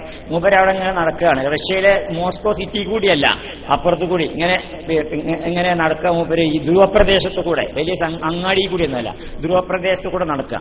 അങ്ങനെ നടക്കുന്ന സമയത്ത് ഒരു വയസ്സന് ഇരുന്നൊരു കാര്യമാണ്. ഒരു 100 വയസ്സായ താന്തായിരുന്നു നിലവിളിച്ചത്. നിങ്ങൾ എന്താ അങ്ങനെ ഇരുന്ന് നിലവിളിച്ചെന്ന് ചോദിച്ചു. അച്ഛൻ തച്ചിട്ടാണെന്ന്. 100 വയസ്സായ താന്തേ അച്ഛൻ തച്ചിട്ടാണ്. അതിൽ അച്ഛനോട് എന്ന് ചോദിച്ചു, എന്തെങ്കിലും മകനെ തച്ചത് അവിടെ ഇരുന്നാണ്ട് കാര്യമുണ്ടല്ലോ. അവനും വലിയച്ഛനോടൊരു ബഹുമാനമല്ല, പിന്നെ തല്ലല്ല, എന്താ കാട്ടുക. ഭാര്യനാക്ക് 100, മൂപ്പര് അച്ഛന് വലിയച്ഛന്. ധ്രുവപ്രദേശത്തെ ശാസ്ത്ര സാങ്കേതിക വിദ്യ എത്തിയ വലിയ പട്ടണത്തിലും ടൗണിലും ഒന്നുമല്ല. ഇനി പട്ടണത്തിലും ടൗണിലും അപ്പൊ നമുക്ക് ആയുസ് കൂടുന്നില്ല. ഇനി ആരോഗ്യം കൂടുന്നുണ്ടോ? ആരോഗ്യം കൂടുന്നുണ്ടോ? നിങ്ങൾ ആലോചിച്ചു കാണും. ആശുപത്രി എമ്പാട് കൂടുന്നുണ്ട്. ആരോഗ്യം കൂടുന്നുണ്ടോ എന്നാണ് ചോദിച്ചത്. ആരോഗ്യം കൂടുന്നില്ല. ആരോഗ്യം കൂടുന്നില്ല എന്ന് മാത്രമല്ല, പിന്നെ കുറഞ്ഞു വരിക. അപ്പൊ നാള് ഞാന് പിന്നെ ഇപ്പൊ നമ്മളടുത്ത് തൊട്ടടുത്ത സിറ്റി പറഞ്ഞാല് മറ്റേ പെരിന്തൽമണ്ണയാണ്. പെരിന്തൽമണ്ണ അങ്ങാടിയിലാണ് ചെന്ന് നോക്കിയിട്ട് ആശുപത്രിയുടെ എണ്ണാൻ തുടങ്ങിയിട്ടുണ്ടെങ്കിൽ Alshifa, Maulana, EMS, NES medical college, അപ്പുറത്ത് താലൂക്ക് ആശുപത്രി, ജില്ലാശുപത്രിയായിട്ട് ഉയർത്തി, രാമദാസ്, ബാലഗോപാലൻ, മൊഹിയുദ്ദീൻ എന്നൊക്കെ എണ്ണാൻ തുടങ്ങി. എത്ര ആശുപത്രിയാണ്! ഈ ആശുപത്രിയിലൊന്നും തന്നെ നമ്മളൊന്ന് പോയി നോക്കിയാൽ തിരക്കൊഴിഞ്ഞ് ഒരു സമയം ഒരു ടോക്കൺ കിട്ടണമെങ്കിൽ എത്ര കാത്തുക്കണം. എല്ലാ ആശുപത്രിയിൽ നിറച്ച് രോഗികള്, ഒക്കെ നമ്മളാൾക്കാരിനെ ഒക്കെ രോഗം. ശാസ്ത്ര സാങ്കേതിക വിദ്യ ഇങ്ങനെ വികസിക്കണേ, രോഗം ഇങ്ങനെ കൂടിക്കൊണ്ടിരിക്കണേ. ഇനി നിങ്ങളൊന്ന് ആലോചിച്ചോക്കണേ, അവിടെ പെരിന്തൽമണ്ണ അങ്ങാടിയിൽ എത്ര മൃഗാശുപത്രി ഉണ്ട് നോക്കിയാൽ ഒരു മൃഗാശുപത്രി ഉണ്ട്. ആ മൃഗാശുപത്രിയിലെ ഡോക്ടർക്ക് എന്താ പണി? ആരെങ്കിലും സർട്ടിഫിക്കറ്റ് അറ്റച്ച് ചെയ്യാൻ ചെന്നാൽ ഒപ്പിട്ട് കൊടുക്കുക. മൃഗങ്ങൾക്ക് രോഗമല്ല. നിങ്ങൾ നോക്കി, നമ്മളെ തടി പോലത്തെ തടി തന്നെയല്ലേ മൃഗങ്ങൾ. ചോരയുണ്ട്, ഇറച്ചിയുണ്ട്, എല്ലുണ്ട്. ശരീരം വെച്ച് നോക്കുമ്പോൾ നമ്മളെ ശരീരം പോലെ തന്നെ മൃഗങ്ങൾക്കും. എന്താ മൃഗങ്ങൾക്ക് രോഗമില്ലാത്തത്? എന്താ മനുഷ്യനിങ്ങനെ രോഗം? മനുഷ്യൻ ശാസ്ത്ര സാങ്കേതിക വിദ്യയുടെ ഫലങ്ങൾ അങ്ങനെ അനുഭവിക്കുക. മൃഗങ്ങൾ ഇത് വല്ലാതെ അനുഭവിക്കാൻ പറ്റുന്നില്ല. മൃഗങ്ങളെ പല്ലൊന്നും അങ്ങനെ കൊയ്യണില്ല. കാരണം ഒരു കോൾഗേറ്റ് കൊണ്ടും മറ്റേതുകൊണ്ടൊന്നും തേക്കണില്ലല്ലോ. അതുകൊണ്ട് പല്ല് അപ്പടി എങ്ങനെ നിൽക്കുന്നുണ്ടാവും. നമ്മൾ ഓരോ നിർത്തുകയാണ് തേക്കുന്നത്. നമ്മളെ പല്ല് ഒരു 30 വയസ്സാകുമ്പോഴേക്ക് തന്നെ പല്ലൊക്കെ പാടങ്ങനെ ഓരോ സൊക്കടായി കൊഴിഞ്ഞു പോയി. ഇങ്ങനെ സംഭവിക്കല്ലേ ചെയ്യണത്. അപ്പൊ അതുകൊണ്ട് ശാസ്ത്ര സാങ്കേതിക വിദ്യയും അതുപോലെ തന്നെ ടെക്നോളജി ഇതൊക്കെ വലിയ കാര്യം ആരും വിചാരിക്കണ്ട. ആണ് അല്ലാന്ന് ആരും പറയണില്ല. ഈ മൈക്കന്നൊക്കെ കണ്ടെങ്കിൽ എന്ത് ജാതി ഒച്ചയാണത്. ഇതൊക്കെ അതിന്റെ ഫലം തന്നെ. ലൈറ്റോ കണ്ടോ, ഇതൊക്കെ ശാസ്ത്രം തന്നെ ഇതൊക്കെ നമുക്ക് അനുഭവിക്കാനുള്ളത് തന്നെ. പക്ഷേ അതോടൊപ്പം നമ്മൾ ചിന്തിക്കേണ്ട കാര്യം എന്താണെന്ന് വെച്ചാൽ ഇതൊന്നല്ല വലിയത്. അവിടേക്കാണ് നമ്മൾ എത്തേണ്ടത്. മനുഷ്യന്റെ ജീവിതത്തിന്റെ ലക്ഷ്യം മനസ്സിലാക്കി കൊടുക്കുന്ന ഒരു വിജ്ഞാനം ഉണ്ടല്ലോ. ആ വിജ്ഞാനാണ് വലിയ വിജ്ഞാനം എന്ന് ചിന്തിക്കുക. മനുഷ്യൻ ആരാണെന്ന് മനസ്സിലാക്കാൻ സാധിക്കണില്ല. നിങ്ങള് മെഡിക്കൽ കുഴപ്പം ഇപ്പൊ ആളുകളൊക്കെ അങ്ങനെയാണല്ലോ. കുട്ടികളൊക്കെ മദ്രസയ്ക്ക് ഇപ്പൊ ഈ മദ്രസ വലിയൊരു മദ്രസയ്ക്ക് ഇവിടെ നിലനിൽക്കുന്നുണ്ട്. ഈ മദ്രസയിൽ ഇപ്പൊ ഞാൻ ചോദിച്ചാല് ഇത് നല്ല കെട്ടിടം, എന്തോ ഒരു മനോഹരമായ കെട്ടിടമാണ്. ഈ മദ്രസയിൽ ഇപ്പൊ ചോദിച്ചു നോക്കിയിട്ടുണ്ടെങ്കിൽ 1ാം ക്ലാസ്സിൽ ചേർന്ന കുട്ടികളൊക്കെ 10ാം ക്ലാസ്സിലുണ്ടോന്ന് ചോദിച്ചാൽ എന്തേക്കാർ ഉത്തരം? 1ാം ക്ലാസ്സിൽ ഒരുപാട് കുട്ടികൾ വന്നിട്ടുണ്ടാവും. പക്ഷെ 1ാം ക്ലാസ്സിൽ ചേർന്നതിന്റെ 10% പോലും 10ാം ക്ലാസ്സിലുണ്ടോ എന്ന് ചോദിച്ചാൽ ഇല്ലാന്ന് തന്നെ ഈ കാര്യം ഉത്തരം ഉണ്ടാകും. എനിക്കറിയില്ല, ഏതായാലും അങ്ങനെയായിരിക്കും ഉറപ്പ് തന്നെ. കാരണം നാട്ടിലെ സ്ഥിതി എങ്ങനെയാണ്. എല്ലാവരും മദ്രസയിൽ നമ്മൾ ആധ്യാത്മികതയും ആത്മീയതയും ഇസ്ലാമും ദീനും ഒക്കെ നമ്മൾ എന്തുമാത്രം ഇതിന് വില കൊടുക്കുന്നുണ്ടെന്ന് മനസ്സിലാക്കാൻ വേണ്ടിയിട്ടാണ് ഞാൻ ചോദിക്കുന്നത്. 10ാം ക്ലാസ് ഇപ്പൊ ഞാനിതിനെതിരൊന്നുമല്ല. ഞാൻ നജാത്ത് സയൻസ് ആൻഡ് ടെക്നോളജി എന്നുള്ള കോളേജിൽ ഇംഗ്ലീഷ് പഠിപ്പിക്കുന്ന അധ്യാപകനാണ്. അപ്പൊ അതുകൊണ്ട് ഞാൻ ഇംഗ്ലീഷ് ഇംഗ്ലീഷ് പഠിച്ചണമെന്നും ഇപ്പൊ ഏതായാലും പറയില്ലല്ലോ. ഭൗതിക വിദ്യാഭ്യാസമൊക്കെ നല്ലോണം വേണം. പക്ഷെ നമ്മൾ മനസ്സിലാക്കേണ്ടതെന്ന് വെച്ചാൽ ഭൗതിക വിദ്യാഭ്യാസവും ടെക്നോളജിയും ശാസ്ത്രവും സാങ്കേതിക വിദ്യയും ഒക്കെ ഉണ്ടല്ലോ, അതിനേക്കാണൊക്കെ വലിയതാ മതവിദ്യാഭ്യാസം എന്ന് ചിന്തിക്കുക. അങ്ങനെ ചിന്തിക്കണില്ല. ഇന്റെയൊക്കെ ചെറുപ്പത്തില് ഇന്റെ അമ്മ പറയും മാനോട്ടി മദ്രസയ്ക്ക് പോയിക്കോ, സ്കൂൾക്ക് ഒന്ന് പോകണ്ടാറേ. എന്താ സ്കൂൾക്ക് പോകണ്ടെന്ന് അറിയരുത്? ഉച്ചക്ക് വാപ്പാക്ക് കഞ്ഞി ഉണ്ടായി കൊടുക്കണം. വാപ്പ പാടത്തോ പറമ്പിലൂടെയും പണിയെടുക്കാൻ പോയതേക്കാർ. മാനോട്ടി മദ്രസയ്ക്ക് പോയിക്കോ, മദ്രസ മുടക്കണ്ട, സ്കൂൾക്ക് ഒന്ന് പോകണ്ടാറേ. അങ്ങനെ അന്ന് പറഞ്ഞിരുന്നത്. ഇന്നെന്താ പറയാ, ഇന്ന് മദ്രസ വിഷയം തന്നെയല്ല. മദ്രസകളും ആലോചിക്കുകയാണ്. ഇപ്പൊ നമ്മളെ കേരള ഗവൺമെന്റ് ഇപ്പോ പിന്നെ ഒരു തീരുമാനം എടുത്തിരിക്കണം. എന്താ വെച്ചാല് ഈ SSLC ഒക്കെ ഉണ്ടല്ലോ, SSLCയിൽ തോറ്റു എന്നും പറയില്ല, ജയിച്ചു എന്നും പറയില്ല. ഗ്രേഡ് അല്ലേ ഇപ്പൊ നിശ്ചയിച്ചത്? ഗ്രേഡ് സിസ്റ്റം ഏർപ്പെടുത്തിയത്. എന്താ ഗ്രേഡ് സിസ്റ്റം ഏർപ്പെടുത്താൻ കാരണം? പരീക്ഷയിൽ തോറ്റിട്ട് കുട്ടികൾ ആത്മഹത്യ ചെയ്യാണ്. ചില സംഭവങ്ങൾ ഉണ്ടായി നമ്മുടെ നാട്ടില്. SSLC പരീക്ഷ തോറ്റതുകൊണ്ട് കുട്ടികൾ ആത്മഹത്യ ചെയ്തു. ആത്മഹത്യ ചെയ്തപ്പോ ചെയ്തത് എന്തുകൊണ്ടാ? തോറ്റു എന്ന് പറയണല്ലോ ആത്മഹത്യ ചെയ്യണം. അപ്പൊ ഇനി തോറ്റു എന്ന് പറയണ്ട. അപ്പൊ പിന്നെന്താ? ഗ്രേഡ് പറഞ്ഞാൽ മതി. സംഗതി ഫലത്തിൽ തോൽക്കലന്നെ, എന്നാലും ഗ്രേഡ് എന്ന് പറഞ്ഞാൽ മതി. അപ്പൊ തോറ്റു എന്ന് പറയില്ലല്ലോ, അവിടെ ആത്മഹത്യ ചെയ്യൂല. അപ്പൊ SSLC പരീക്ഷയ്ക്ക് കുട്ടികൾ തോറ്റിട്ട് ആത്മഹത്യ ചെയ്തിട്ടാണ് ഇപ്പൊ ഈ ഗ്രേഡ് സിസ്റ്റം കൊണ്ടുവന്നതിന്റെ ഒരു കാരണം. പിന്നെ ഇനി ഓരോ കാര്യങ്ങൾ ആലോചിച്ചോക്കാണ്. 10ാം ക്ലാസ്സിൽ മദ്രസയിൽ തോറ്റിട്ട് ഏതെങ്കിലും ഒരു കുട്ടി ആത്മഹത്യ ചെയ്യണോ? അതിപ്പോ മദ്രസയിൽ പഠിച്ചിട്ട് ആത്മഹത്യ തെറ്റാണെന്ന് മനസ്സിലാക്കിയിട്ടൊന്നും ആവൂല. പിന്നെന്താ? മദ്രസയിൽ തോറ്റാ ആരും ചീത്തറയുണ്ടാവില്ല. സ്കൂളിൽ തോറ്റാ പിന്നെ എല്ലാവരും ബാപ്പയും എമ്മയും മറ്റൊരു മറിച്ചൊരു തോറ്റില്ലേ അങ്ങനെ പറഞ്ഞുകൊണ്ട് അങ്ങനെ ചൂടാവും. അതേസമയത്ത് മദ്രസയിൽ തോറ്റ അത് സാരല്ല, മദ്രസയിലല്ലേ അറിയാം. കാരണം എന്താ? മദ്രസ വിദ്യാഭ്യാസം അങ്ങനെ കൊള്ളൂന്ന് നമ്മളെ വിചാരേ. യഥാർത്ഥത്തിൽ നമ്മൾ ചിന്തിക്കേണ്ടത് അങ്ങനെയല്ലല്ലോ. യഥാർത്ഥത്തിൽ ചിന്തിക്കേണ്ടത് മദ്രസയിൽ നിന്ന് കൊടുക്കണ വിദ്യാഭ്യാസം വലുത്, അതുപോലെ തന്നെ മതകേന്ദ്രങ്ങളിൽ നിന്ന് കൊടുക്കണ വിദ്യാഭ്യാസം വലുത്, അള്ളാന്റെ ഖുർആന വലുത്, അതുപോലെ റസൂലുള്ളാഹിന്റെ സുന്നത്താ വലുത്. അതിനനുസരിച്ചുള്ള വിദ്യാഭ്യാസത്തിന് കൂടുതൽ പ്രാധാന്യം കൊടുക്കേണ്ടത് നല്ലേ നമ്മൾ ചിന്തിക്കേണ്ടത്. നമ്മൾ അങ്ങനെയല്ല ചിന്തിക്കുന്നത്. ഇപ്പോ കുട്ടി മദ്രസ നിർത്തിയാലും വേണ്ടില്ല, സ്കൂൾക്ക് പോകണമെന്നേ നമ്മൾ ആലോചിക്കണുള്ളൂ. ഇപ്പൊ നിങ്ങൾ ആലോചിക്കുക, 7ാം ക്ലാസ് കഴിഞ്ഞിട്ട് ഒരു ഉദാഹരണം പറയാം. 7ാം ക്ലാസ് കഴിഞ്ഞിട്ട് ചെറുക്കൻ വന്നാണ് ഉമ്മാനോട് പറയാണ്, ഞാൻ മദ്രസയ്ക്ക് പോകില്ല. എന്താ മദ്രസയ്ക്ക് പോകാത്ത? മദ്രസയിൽ അവിടെ എനിക്ക് സ്കൂളിൽ ഒരുപാട് എഴുതാണ്ട്, അവിടെ അസൈൻമെന്റ് ഉണ്ട്, പ്രൊജക്ട് ഉണ്ട്, അങ്ങനെ പലതും ഉണ്ട് പറഞ്ഞാൽ ഉമ്മാനെ പഠിപ്പിച്ചു. അപ്പൊ ഇങ്ങനെ പിന്നെ എന്താ മദ്രസയ്ക്ക്? അപ്പൊ പണ്ടത്തെ അമ്മയാണെങ്കിൽ അങ്ങനെയല്ല. പണ്ടത്തെ അമ്മയാണെങ്കിൽ മദ്രസയ്ക്ക് പോകില്ല പറഞ്ഞാൽ നടക്കട മദ്രസയ്ക്ക് പറഞ്ഞാണ്ട് പിന്നെ ഇങ്ങനെ ചൂരിലൊക്കെ എടുത്തുകൊണ്ട് അല്ലെങ്കിൽ ചുള്ളലെടുത്തുകൊണ്ട് നടക്കും മദ്രസിക്കാനെ ഞാൻ മദ്രസയ്ക്ക് കൊണ്ടേക്കും പറഞ്ഞാണ്ട് ഉസ്താദിന്റെ അടുത്ത് കൊണ്ടാക്കിയിട്ട് ഉസ്താദിനോട് പറയുമ്പോൾ മദ്രസയ്ക്ക് വരാൻ കളവുമായിട്ട് കേന്നോനാണ്ട് കൊടുക്കുകൊണ്ട് പറയും പണ്ടത്തമ്മ. ഇന്നത്തെ അമ്മ അങ്ങനെ പറയില്ല. ഇന്നത്തെ അമ്മ വളരെ സൈക്കോളജിക്കലായിട്ടല്ലേ പെരുമാറുക. അപ്പൊ അതുകൊണ്ട് കുട്ടികളോട് ഞാൻ മദ്രസയ്ക്ക് പോരാറിന ജൂലാറിന ഞാൻ എന്താ കുത്തിരിക്കും. അതേസമയം ഓനെ കൊണ്ടേക്കാറൊന്നും നിൽക്കൂല. ഇപ്പൊ ബാപ്പ ഗൾഫിൽ നിന്ന് വിളിച്ചു മങ്ങൾ പറയാനായിട്ടില്ലേ അറിയാം. അങ്ങനെ ബാപ്പ ഗൾഫിൽ നിന്ന് വിളിച്ചു, ആരോ ചെറുക്ക സ്കൂളിൽ മദ്രസയിലേക്ക് പോകണില്ലേ? മദ്രസയ്ക്ക് പോകണില്ല, സ്കൂളിലേക്ക് ഇപ്പൊ നന്നായിട്ടൊക്കെ പോകുന്നുണ്ട്. അപ്പോ എന്താ മദ്രസയ്ക്ക് പോകാത്തത്? ഓന് സ്കൂളിൽ അസൈൻമെന്റും പ്രൊജക്റ്റും അങ്ങനെ പലതും ഉണ്ട്. ഇത്രേ രണ്ടും പാടെ ഓനെ കൊണ്ട് പറ്റൂല എന്നോ പറയണത്. മദ്രസയ്ക്ക് പോയില്ലായിരുന്നപ്പോ ഞാനെന്താ കാട്ടണേ? ഞാൻ ഇവിടെ അല്ലേ, മൂപ്പര അവിടെയല്ലേ. അതോടുകൂടി നിന്നു, ഓരോ പഠിപ്പ് നിന്നു. 7ാം ക്ലാസ്സോടുകൂടി പഠിപ്പ് നിന്നു. 7ാം ക്ലാസ് കഴിഞ്ഞാൽ പിന്നെ നല്ല പഠിച്ചു, ഉഷാറായിട്ട് പഠിച്ചു ഉഷാറായിട്ട് പഠിച്ചുകൊണ്ട് SSLCന്റെ റിസൾട്ട് വന്നപ്പോ എല്ലാറ്റിലും A+ കിട്ടിയതോടുകൂടി റോഡിന്റെ അകത്ത് ഒരു ഫ്ലക്സ് ഒക്കെ പൊന്തി, ഓന്റെ ചിത്രമുള്ള ഫ്ലക്സ് പൊന്തി, എല്ലാറ്റിലും A+ കിട്ടിക്കല്ലേ. എന്നിട്ട് അഭിനന്ദനത്തിന്റെയും അനുമോദനത്തിന്റെയും പെരുമഴ എല്ലാരും പാടെ കൂടിയിട്ട് ഓനെ മേലിൽ കൊണ്ടുപോയി ചേരിയാണ്. ഓന് A+ കിട്ടിക്കല്ലേ. കുടുംബത്തിലാണെങ്കിൽ ചോറ് ബിരിയാണിയൊക്കെ വെച്ചുകൊണ്ട് എല്ലാവരും പാടെ കുടുംബയോ കൂടിങ്ങാണ്ട് ഓനെ അഭിനന്ദിച്ച് ഓനെ അനുമോദിച്ച് അങ്ങോട്ട് വലുതാക്കി. ഒക്കെ വേണം, വലുതാക്കണം. A+ കിട്ടണം, കിട്ടണമെന്നല്ല പറയുന്നത്, ഒക്കെ കിട്ടണം. അത് കഴിഞ്ഞിട്ട് പിന്നെ പ്ലസ് വണ്ണും പ്ലസ് ടു പഠിച്ചു, സാറായി പഠിച്ചു. ചെറുക്കൻ ചില്ലറക്കാരനല്ല, നല്ല പഠിച്ചാൽ വീകുപോയി. എല്ലാറ്റിലും A+. പിന്നെ +2ന്റെ റിസൾട്ട് വന്നപ്പോൾ അത് ഇനി എന്താ വാപ്പാനോടേക്ക് പഠിച്ചിട്ടുണ്ടെന്ന് വാപ്പാട് നീച്ച് ഡിഗ്രിക്ക് വേണമെന്ന് പറഞ്ഞു. അങ്ങനെ ഡിഗ്രി പഠിക്കാൻ പോയി. ഡിഗ്രിയിലും നല്ല മാർക്കോടുകൂടി ഫസ്റ്റ് ക്ലാസ്സോടുകൂടി ജയിച്ചു. അങ്ങനെ ഇനി വാപ്പാനോടേക്ക് എന്താ പഠിച്ചിട്ടുള്ളതെന്ന് വാപ്പ നല്ല പൈസയും വാപ്പാൻ്റെ അടുത്തുണ്ട്. അതേപോലെ തന്നെ ഓന് പഠിക്കാൻ നല്ല സാമർഥ്യമുണ്ട്, പിന്നെ പഠിപ്പിക്കുന്നല്ലേ. അങ്ങനെ IAS വേണമെന്ന് പറഞ്ഞു. IAS പറഞ്ഞാൽ സിവിൽ സർവീസ് അല്ലേ. ഇന്ത്യ രാജ്യത്തെ 27 തരത്തിലുള്ള വലിയ ഉദ്യോഗം. 27 തരത്തിലുള്ള ഉദ്യോഗം എന്ന് പറഞ്ഞാൽ ചില്ലറല്ല, ജില്ലാ കലക്ടറൊക്കെ മാതിരിയുള്ള ഉദ്യോഗം, അതുപോലെ പ്രധാനമന്ത്രിയുടെ സെക്രട്ടറി ഒക്കെ മാതിരിയുള്ള വലിയ ഉദ്യോഗക്കാരെ IAS കൂട്ടത്തിനേക്കാർ എടുക്കുക. ആജാദി കോഴ്സ്, ആജാദി വിദ്യാഭ്യാസമല്ലേ IAS. ഓൻ IASന് പോകണമെന്ന് ആഗ്രഹം പ്രകടിപ്പിച്ചു. ആയിക്കോട്ടെ വാപ്പാൻ്റെ കുട്ടി പോയിക്കോ, എന്താ വേണ്ടത് ചോദിച്ചാൽ ഇവിടുന്ന് അയച്ചോളാം.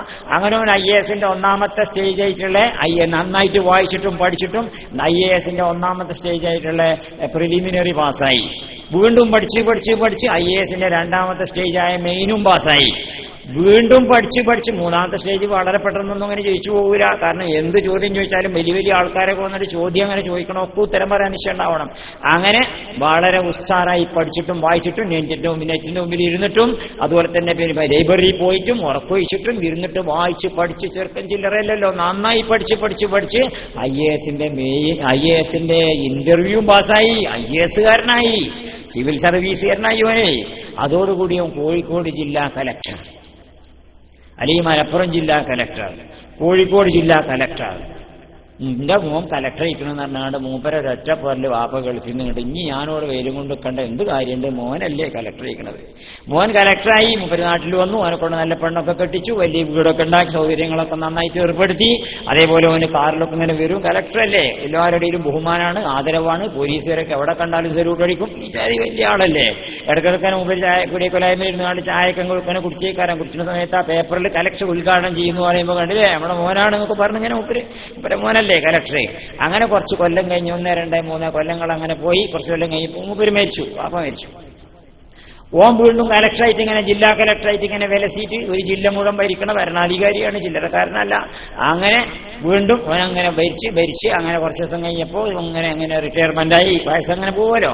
അങ്ങനെ ജില്ലാ കലക്ടർ എന്തായി, റിട്ടയർഡായി. മുൻ ജില്ലാ കലക്ടർ, അത് മോശമൊന്നുമില്ല, മുൻ ജില്ലാ കലക്ടർ അല്ലേ.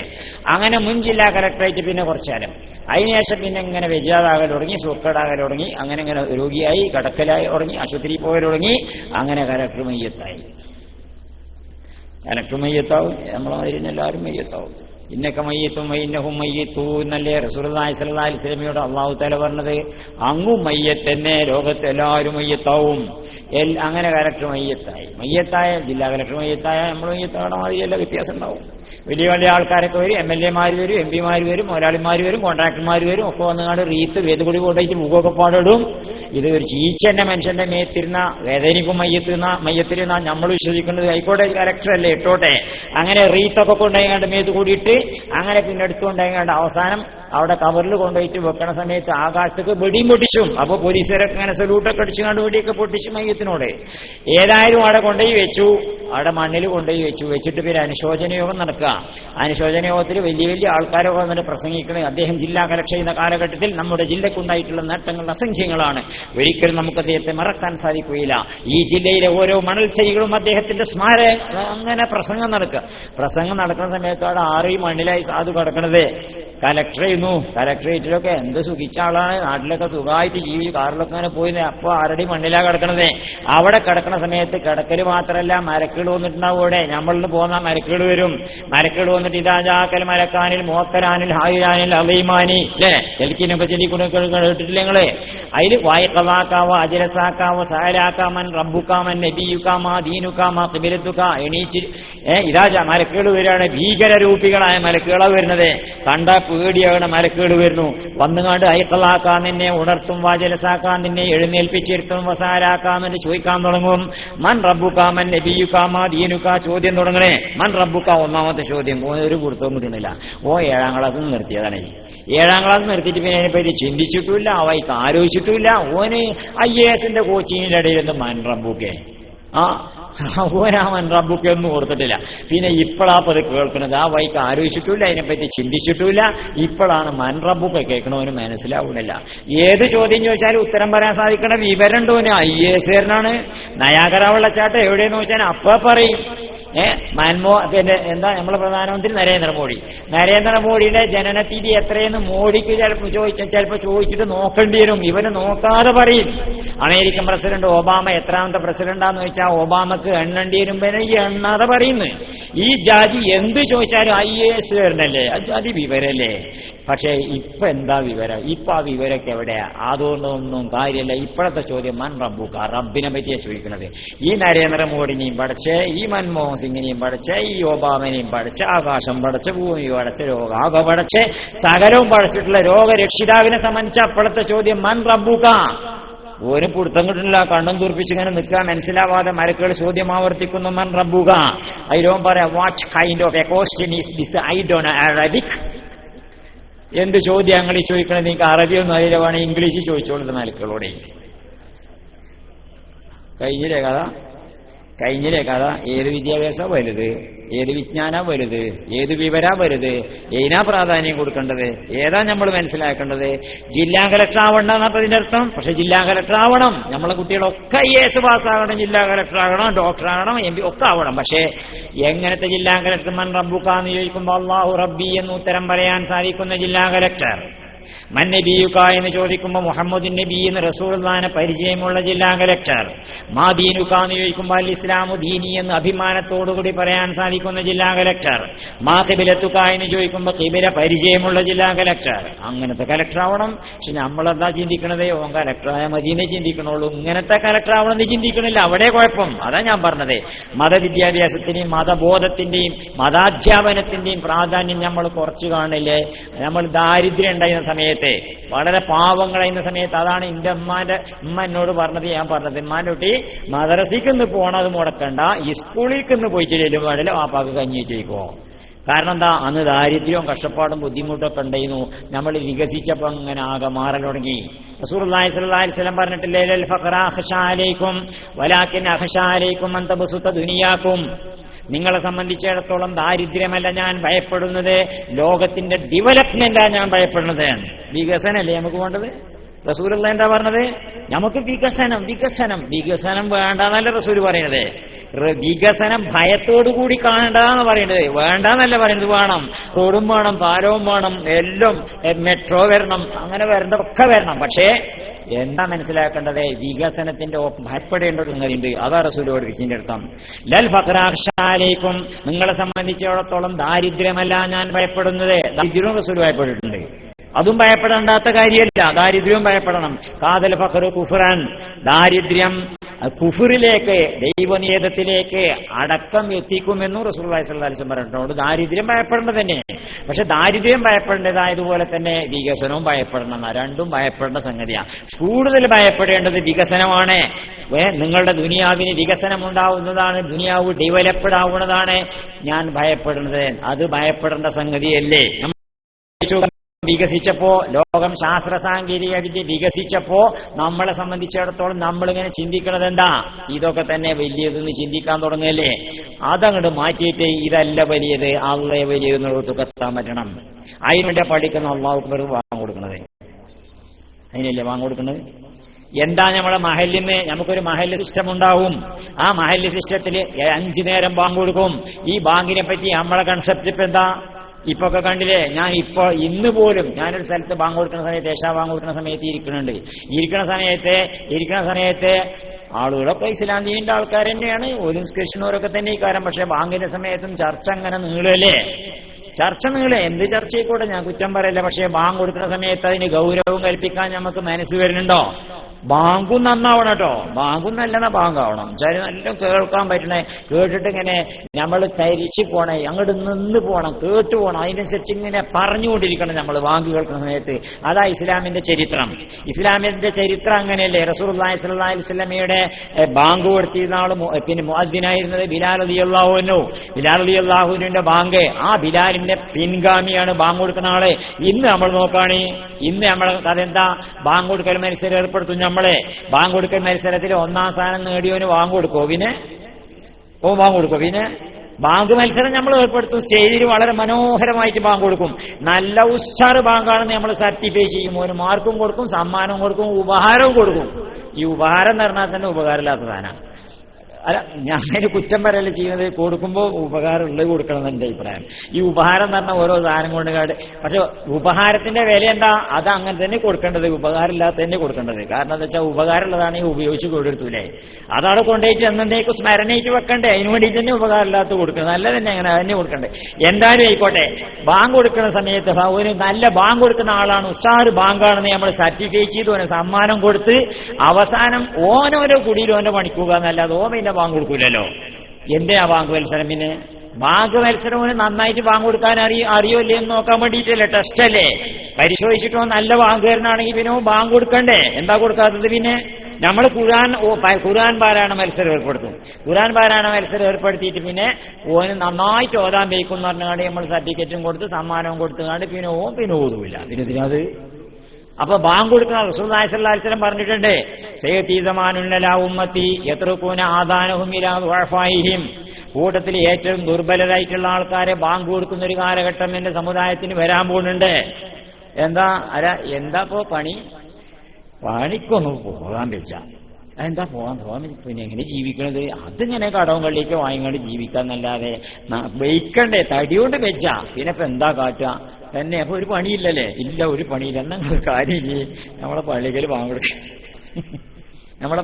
വാങ്ങിക്കൊടുക്കാൻ നിന്നോളിന് അങ്ങനെ കൂട്ടുന്നത്. അപ്പൊ ബാങ്ക് കാരണം ഞാൻ ഇവിടുത്തെ ബാങ്കിനെ പറ്റിയല്ല ഈ പറയണത്. മൊത്തത്തിൽ നമ്മൾ ആലോചിക്കേണ്ടത് ആ ബാങ്ക് അങ്ങനെ ആവണം, ഉശിരുള്ളതായിരിക്കണം. കേട്ടാൽ ആൾക്കാരിങ്ങനെ പള്ളിക്കൊണ്ട് വരണമെന്ന് തോന്നണം ബാങ്ക് എടുക്കുന്നത്. അങ്ങനെ ഉസ്സാറാക്കണം നമ്മൾ ബാങ്കൊക്കെ.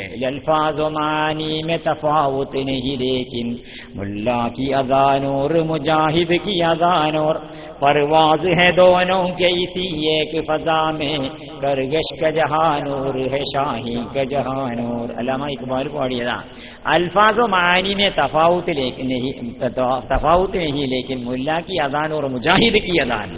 വാക്കിലും അർത്ഥത്തിലും ഏറ്റ വ്യത്യാസമൊന്നുമില്ല. പക്ഷേ നമ്മുടെ നാട്ടിൽ മൊല്ലാക്ക് കൊടുക്കണ ബാങ്കും അള്ളാന്റെ മാർഗത്തിൽ പടവെട്ടാൻ വേണ്ടി രണശൂരനായി ഇറങ്ങുന്ന യോദ്ധാവായിട്ടുള്ള മുജാഹിദിന്റെ ബാങ്കും, മുജാഹിദ് പറഞ്ഞാൽ നമ്മളെ നേതൃത്വത്തിൽ മുജാഹിദിനെ പറ്റിയല്ല പറയണത്, അള്ളാന്റെ മുജാഹിദിങ്ങളെ പറ്റിയാ പറയണത്. അങ്ങനെയുള്ള മുജാഹിദിന്റെ ബാങ്കും തമ്മിലുള്ള വ്യത്യാസത്തെ പറ്റി ഇക്ബാൽ പറയണ്ടേ, ഒരേ അന്തരീക്ഷത്തിൽ കൂടി തന്നെ വാനമ്പാടിയും പറക്കണത് കഴുകനും പറക്കണത്. അതേപോലെ വാക്കിലും അർത്ഥത്തിലും വ്യത്യാസമൊന്നുമില്ല. പക്ഷെ വ്യത്യാസം ഇതിലുണ്ട് എന്നാ അതിന്റെ പ്രത്യേകതയുണ്ട്. നന്നായിട്ട് ബാങ്കിൽ കൊടുക്കണം. ബാങ്കിൽ പറയണം ഒന്നാമത്തെ വാക്കെന്താ? അല്ലാഹു അക്ബർ എന്ന വാക്കാ. നമ്മൾ ചിന്തിക്കണം, നമ്മൾ ശ്രദ്ധിക്കണം, നമ്മൾ മുണ്ടാതെക്കണം. ബാങ്ക് കൊടുക്കുന്ന സമയത്ത് നമ്മൾ സംസാരിച്ചാൽ നമ്മളെ ആഖിബത്ത് ദുഷിക്കുമെന്നാണ് ഇമാമിങ്ങളൊക്കെ എഴുതി വെച്ചിട്ടുള്ളത്. ഉസ്താദുമാരോടെ ഇരിക്കണ്ടേ? ഞാൻ അത്രത്തോളം കിതാബോധി ആളൊന്നുമല്ല, അതുകൊണ്ടാണ് പറയണത്. ഈ വിവരമുള്ളവരെ മുമ്പിൽ നിന്ന് പ്രസംഗിക്കാൻ നല്ല സുഖം. വിവരമില്ലാത്തവരെ മുമ്പിൽ നിന്ന് അബദ്ധം പറയാൻ പാടില്ല. ആൾക്കാരൊക്കെ പറയലേ അത് ഉസ്താദിന്റെ മുമ്പിൽ നിന്ന് ഇപ്പൊ എങ്ങനെ പ്രസംഗിക്കാം? ഉസ്താദിന്റെ മുമ്പിൽ നിന്നാണ് പ്രസംഗിക്കേണ്ടത്. ഈ ഉസ്താദന്മാരൊക്കെ പാടെ വന്നിട്ട് അവിടേക്ക് എങ്ങനെയപ്പോ ഞാൻ നിന്നിട്ട് പ്രസംഗിക്കാറ്? അവിടെ നിന്ന് പ്രസംഗിക്കേണ്ടത്. കാരണം എന്താ വെച്ചാല് ഉസ്താദുമാരടുത്ത് നിന്ന് പ്രസംഗിക്കുമ്പോൾ നമ്മൾ എന്ത് വിവരക്കേട് പറഞ്ഞാലും അവരത് തിരുത്തി തരുകയും ചെയ്യും, തിരുത്തി മനസ്സിലാക്കി തരുകയും ചെയ്യും, വേണമെങ്കിൽ സദസ്സിന് തിരിച്ചു കൊടുക്കുകയും ചെയ്യും. വിവരമില്ലാത്തവരെ മുമ്പിൽ വെച്ചാണ് നമ്മൾ പ്രസംഗിച്ചാൽ സാധുക്കൾ ഇത് ശരിയാന്ന് വിചാരിച്ചു പോകുന്നല്ലാതെ. അതുകൊണ്ട് നല്ല വിവരമുള്ള ഉസ്താദുമാർ ഇവിടെ ഉണ്ട്. അതുകൊണ്ടാണ് ഞാൻ പറഞ്ഞത് ഉസ്താദുമാരുടെ മുമ്പിൽ നിന്നിട്ടാണ് ഞാൻ പറയേണ്ടത്. ബാങ്ക് കൊടുക്കുന്ന സമയത്ത് നമ്മൾ സംസാരിച്ചിട്ടുണ്ടെങ്കിൽ നമ്മളെ ആഖിബത്ത് ദുഷിക്കുന്നതാണല്ലോ ഇമാമിങ്ങളൊക്കെ എഴുതി വെച്ചിട്ടുള്ളത്. നമ്മൾ അറിയാതെ നമ്മൾ അന്ത്യം തെരിമെന്നും ചെല്ലാതെ മരിച്ചു പോകുന്ന ഈ പറയുന്നതിന്റെ അർത്ഥം ഗുരുതരമായ സംഗതിയല്ലേ. ബാങ്ക് കൊടുക്കുമ്പോൾ മുണ്ടാൻ പാടില്ല, നമ്മൾ സംസാരിക്കാതെക്കണം. എന്നിട്ട് ബാങ്ക് ശ്രദ്ധിക്കണം. ബാങ്കിൽ പറയുന്ന വാക്കിനെ പറ്റി ആലോചിക്കണം. ഒന്നാമതായി പറയുന്ന വാക്ക് അല്ലാഹു അക്ബർ എന്ന വാക്കാ. എന്താ അല്ലാഹു അക്ബർ? ചില്ലറയില്ല. അല്ലാഹു അക്ബർ എന്ന് പറഞ്ഞാൽ ഇസ്ലാമിന്റെ പടകളൊക്കെ നടക്കുന്ന സമയത്ത് ഇസ്ലാമിന്റെ വിജയപേരി ഉയർത്തുന്ന വാക്കാണ് അല്ലാഹു അക്ബർ. അല്ലാഹു അക്ബർ ഫുത്തിഹത്ത് ഖൈബർ അല്ലേ? അലി ബിൻ അബീ താലിബ് റളിയല്ലാഹു അൻഹു ഖൈബർ യുദ്ധം നടക്കുകയാണ്. ഖൈബർ യുദ്ധത്തിലെ ജൂതന്മാരുമായിട്ടാണ് യുദ്ധം നടക്കുന്നത്. ആ യുദ്ധത്തിലെ മർഹബ് എന്ന് പറയുന്ന ജൂതന്മാരുടെ പടത്തലവൻ, അയാളോട് ആര് ചെന്നിട്ട് ഏറ്റുമുട്ടിയിട്ടും മുട്ടാൻ പറ്റുന്നില്ല. ആജാദി ഭയങ്കരനാ. ആജാദി പടത്തലവൻ ആർക്കും അങ്ങോട്ട് അടുക്കാൻ പറ്റുന്നില്ല മർഹബിന്റെ അടുത്തേക്ക്. റസൂലുള്ളാഹി സ്വല്ലല്ലാഹി അലൈഹി വസല്ലം പറഞ്ഞു, നാളെ രാവിലെ ഞാൻ ഈ പതാക, ഈ കൊടി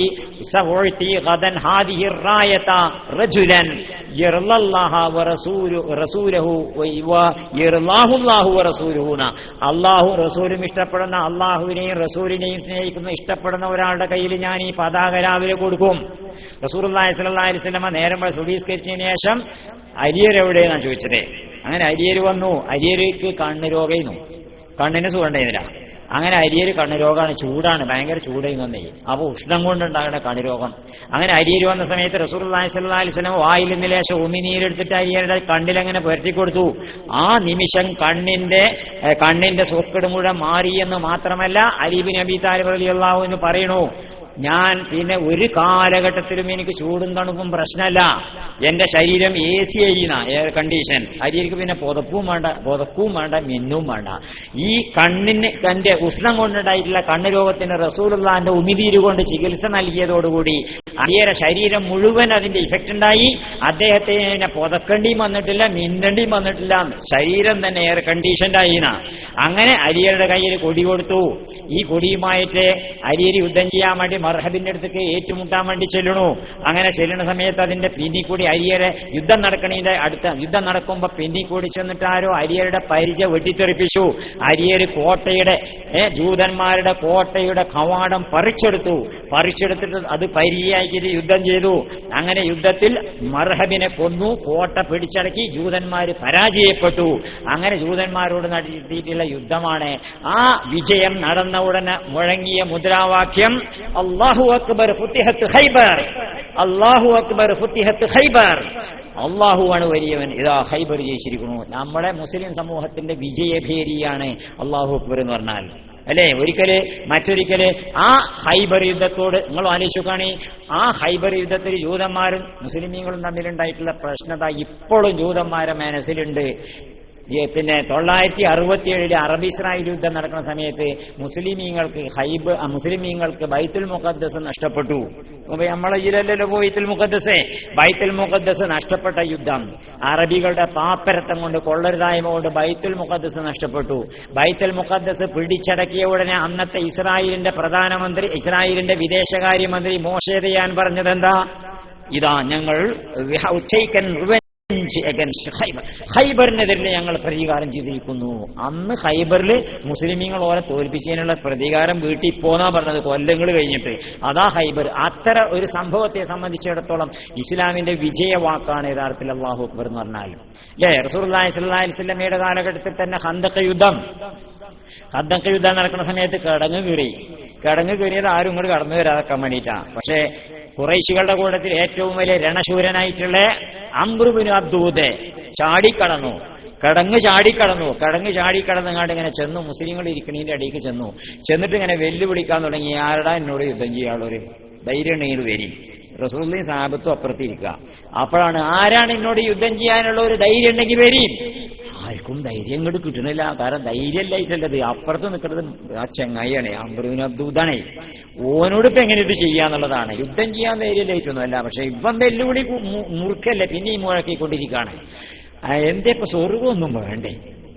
മുസ്ലിങ്ങളോട് ചോദിക്കേ, മുസ്ലിം സൈന്യത്തോട് ചോദിക്കാം, സഹാബത്തെ ഇരിക്കണത് ഓരോട് ചോദിക്കുക, എന്ത് സ്വർഗമൊന്നും വേണ്ടേ? നിങ്ങളല്ലേ ഇസ്ലാമിന്റെ മാർഗത്തിൽ പടവെട്ടിയിട്ട് മരിച്ചാൽ പോയിട്ടുണ്ടെങ്കിൽ സ്വർഗം കിട്ടുമെന്ന് വിശ്വസിക്കുന്ന ആൾക്കാരല്ലേ? സ്വർഗമൊന്നും വേണ്ടേ? എന്താ ഇരിക്കണത്? വെരിങ്ങട്ട് ധൈര്യം ഉണ്ടെങ്കിൽ. അതോടുകൂടി അരിയർ എണീറ്റ് പറഞ്ഞു, അല്ലാഹുവിന്റെ റസൂലെ ഞാൻ പോകാം ഓനോട് യുദ്ധം ചെയ്യാൻ. സഹാബത്ത് പ്രമുഖരായിട്ടുള്ളവരൊക്കെ ഇരിക്കേണ്ട അരിയർ ചെറുപ്പാ, ഞാൻ പോയിക്കോളെ യുദ്ധം ചെയ്യാന്. അപ്പൊ റസൂലുള്ളാഹി സ്വല്ലല്ലാഹി അലൈഹി വസല്ലം പറഞ്ഞു, അലി എനിക്ക് ഹംസത്തെന്നോരെ നഷ്ടപ്പെട്ടിരിക്കണു, ഇനി ഹിജ്ജാണുള്ളത്. അതുകൊണ്ട് അത് പിന്നെ അംറാണല്ലോ അലിയെ. അലിയര് പറഞ്ഞു, അള്ളാന്റെ റസൂലെ അത് അംറാണെങ്കിൽ ഇത് അലിയല്ലേ? റസൂലുള്ളാഹി സ്വല്ലല്ലാഹി അലൈഹി വസല്ലം ദുൽഫുഖാർ എന്നുള്ള വാളെടുത്തു കൊടുത്തു. റസൂലുള്ളാഹിന്റെ ശിരോവസ്ത്രം തലയ്ക്ക് എടുത്തുകൊണ്ട് അലിയുടെ തലയ്ക്ക് വെച്ചു കൊടുത്തു. അള്ളാഹിനോട് പ്രാർത്ഥിച്ചു, പടച്ചവനെ എന്റെ മോൻ അലിയാണ്, നീ രക്ഷിക്കണം പ്രാർത്ഥിച്ചു. അലിയര് അംറിന്റെ അടുത്ത് ചെന്നു ഞാൻ എന്നോട് യുദ്ധം ചെയ്യാൻ നിൽക്കുകയാണെന്ന് പറഞ്ഞു. അപ്പൊ അംറ് ചോദിച്ചു, ഞാനെ മകനെ ചോദിച്ചു. ഞാൻ അബൂ താലിബിന്റെ മകനാണ് പറഞ്ഞു.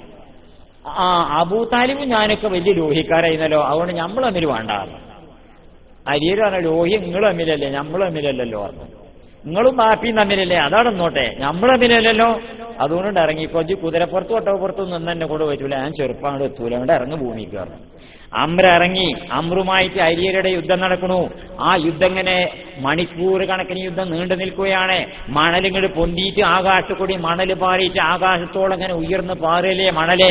അതിന്റെ ഇടയിൽ നിന്ന് 2 വാളിന്റെ തിളക്കം മാത്രം ഇങ്ങനെ കാണുന്നേ, ബാക്കിയൊന്നും കാണില്ല, 2 ആളെയും കാണില്ല. ആജാദി പൊരിഞ്ഞ യുദ്ധം.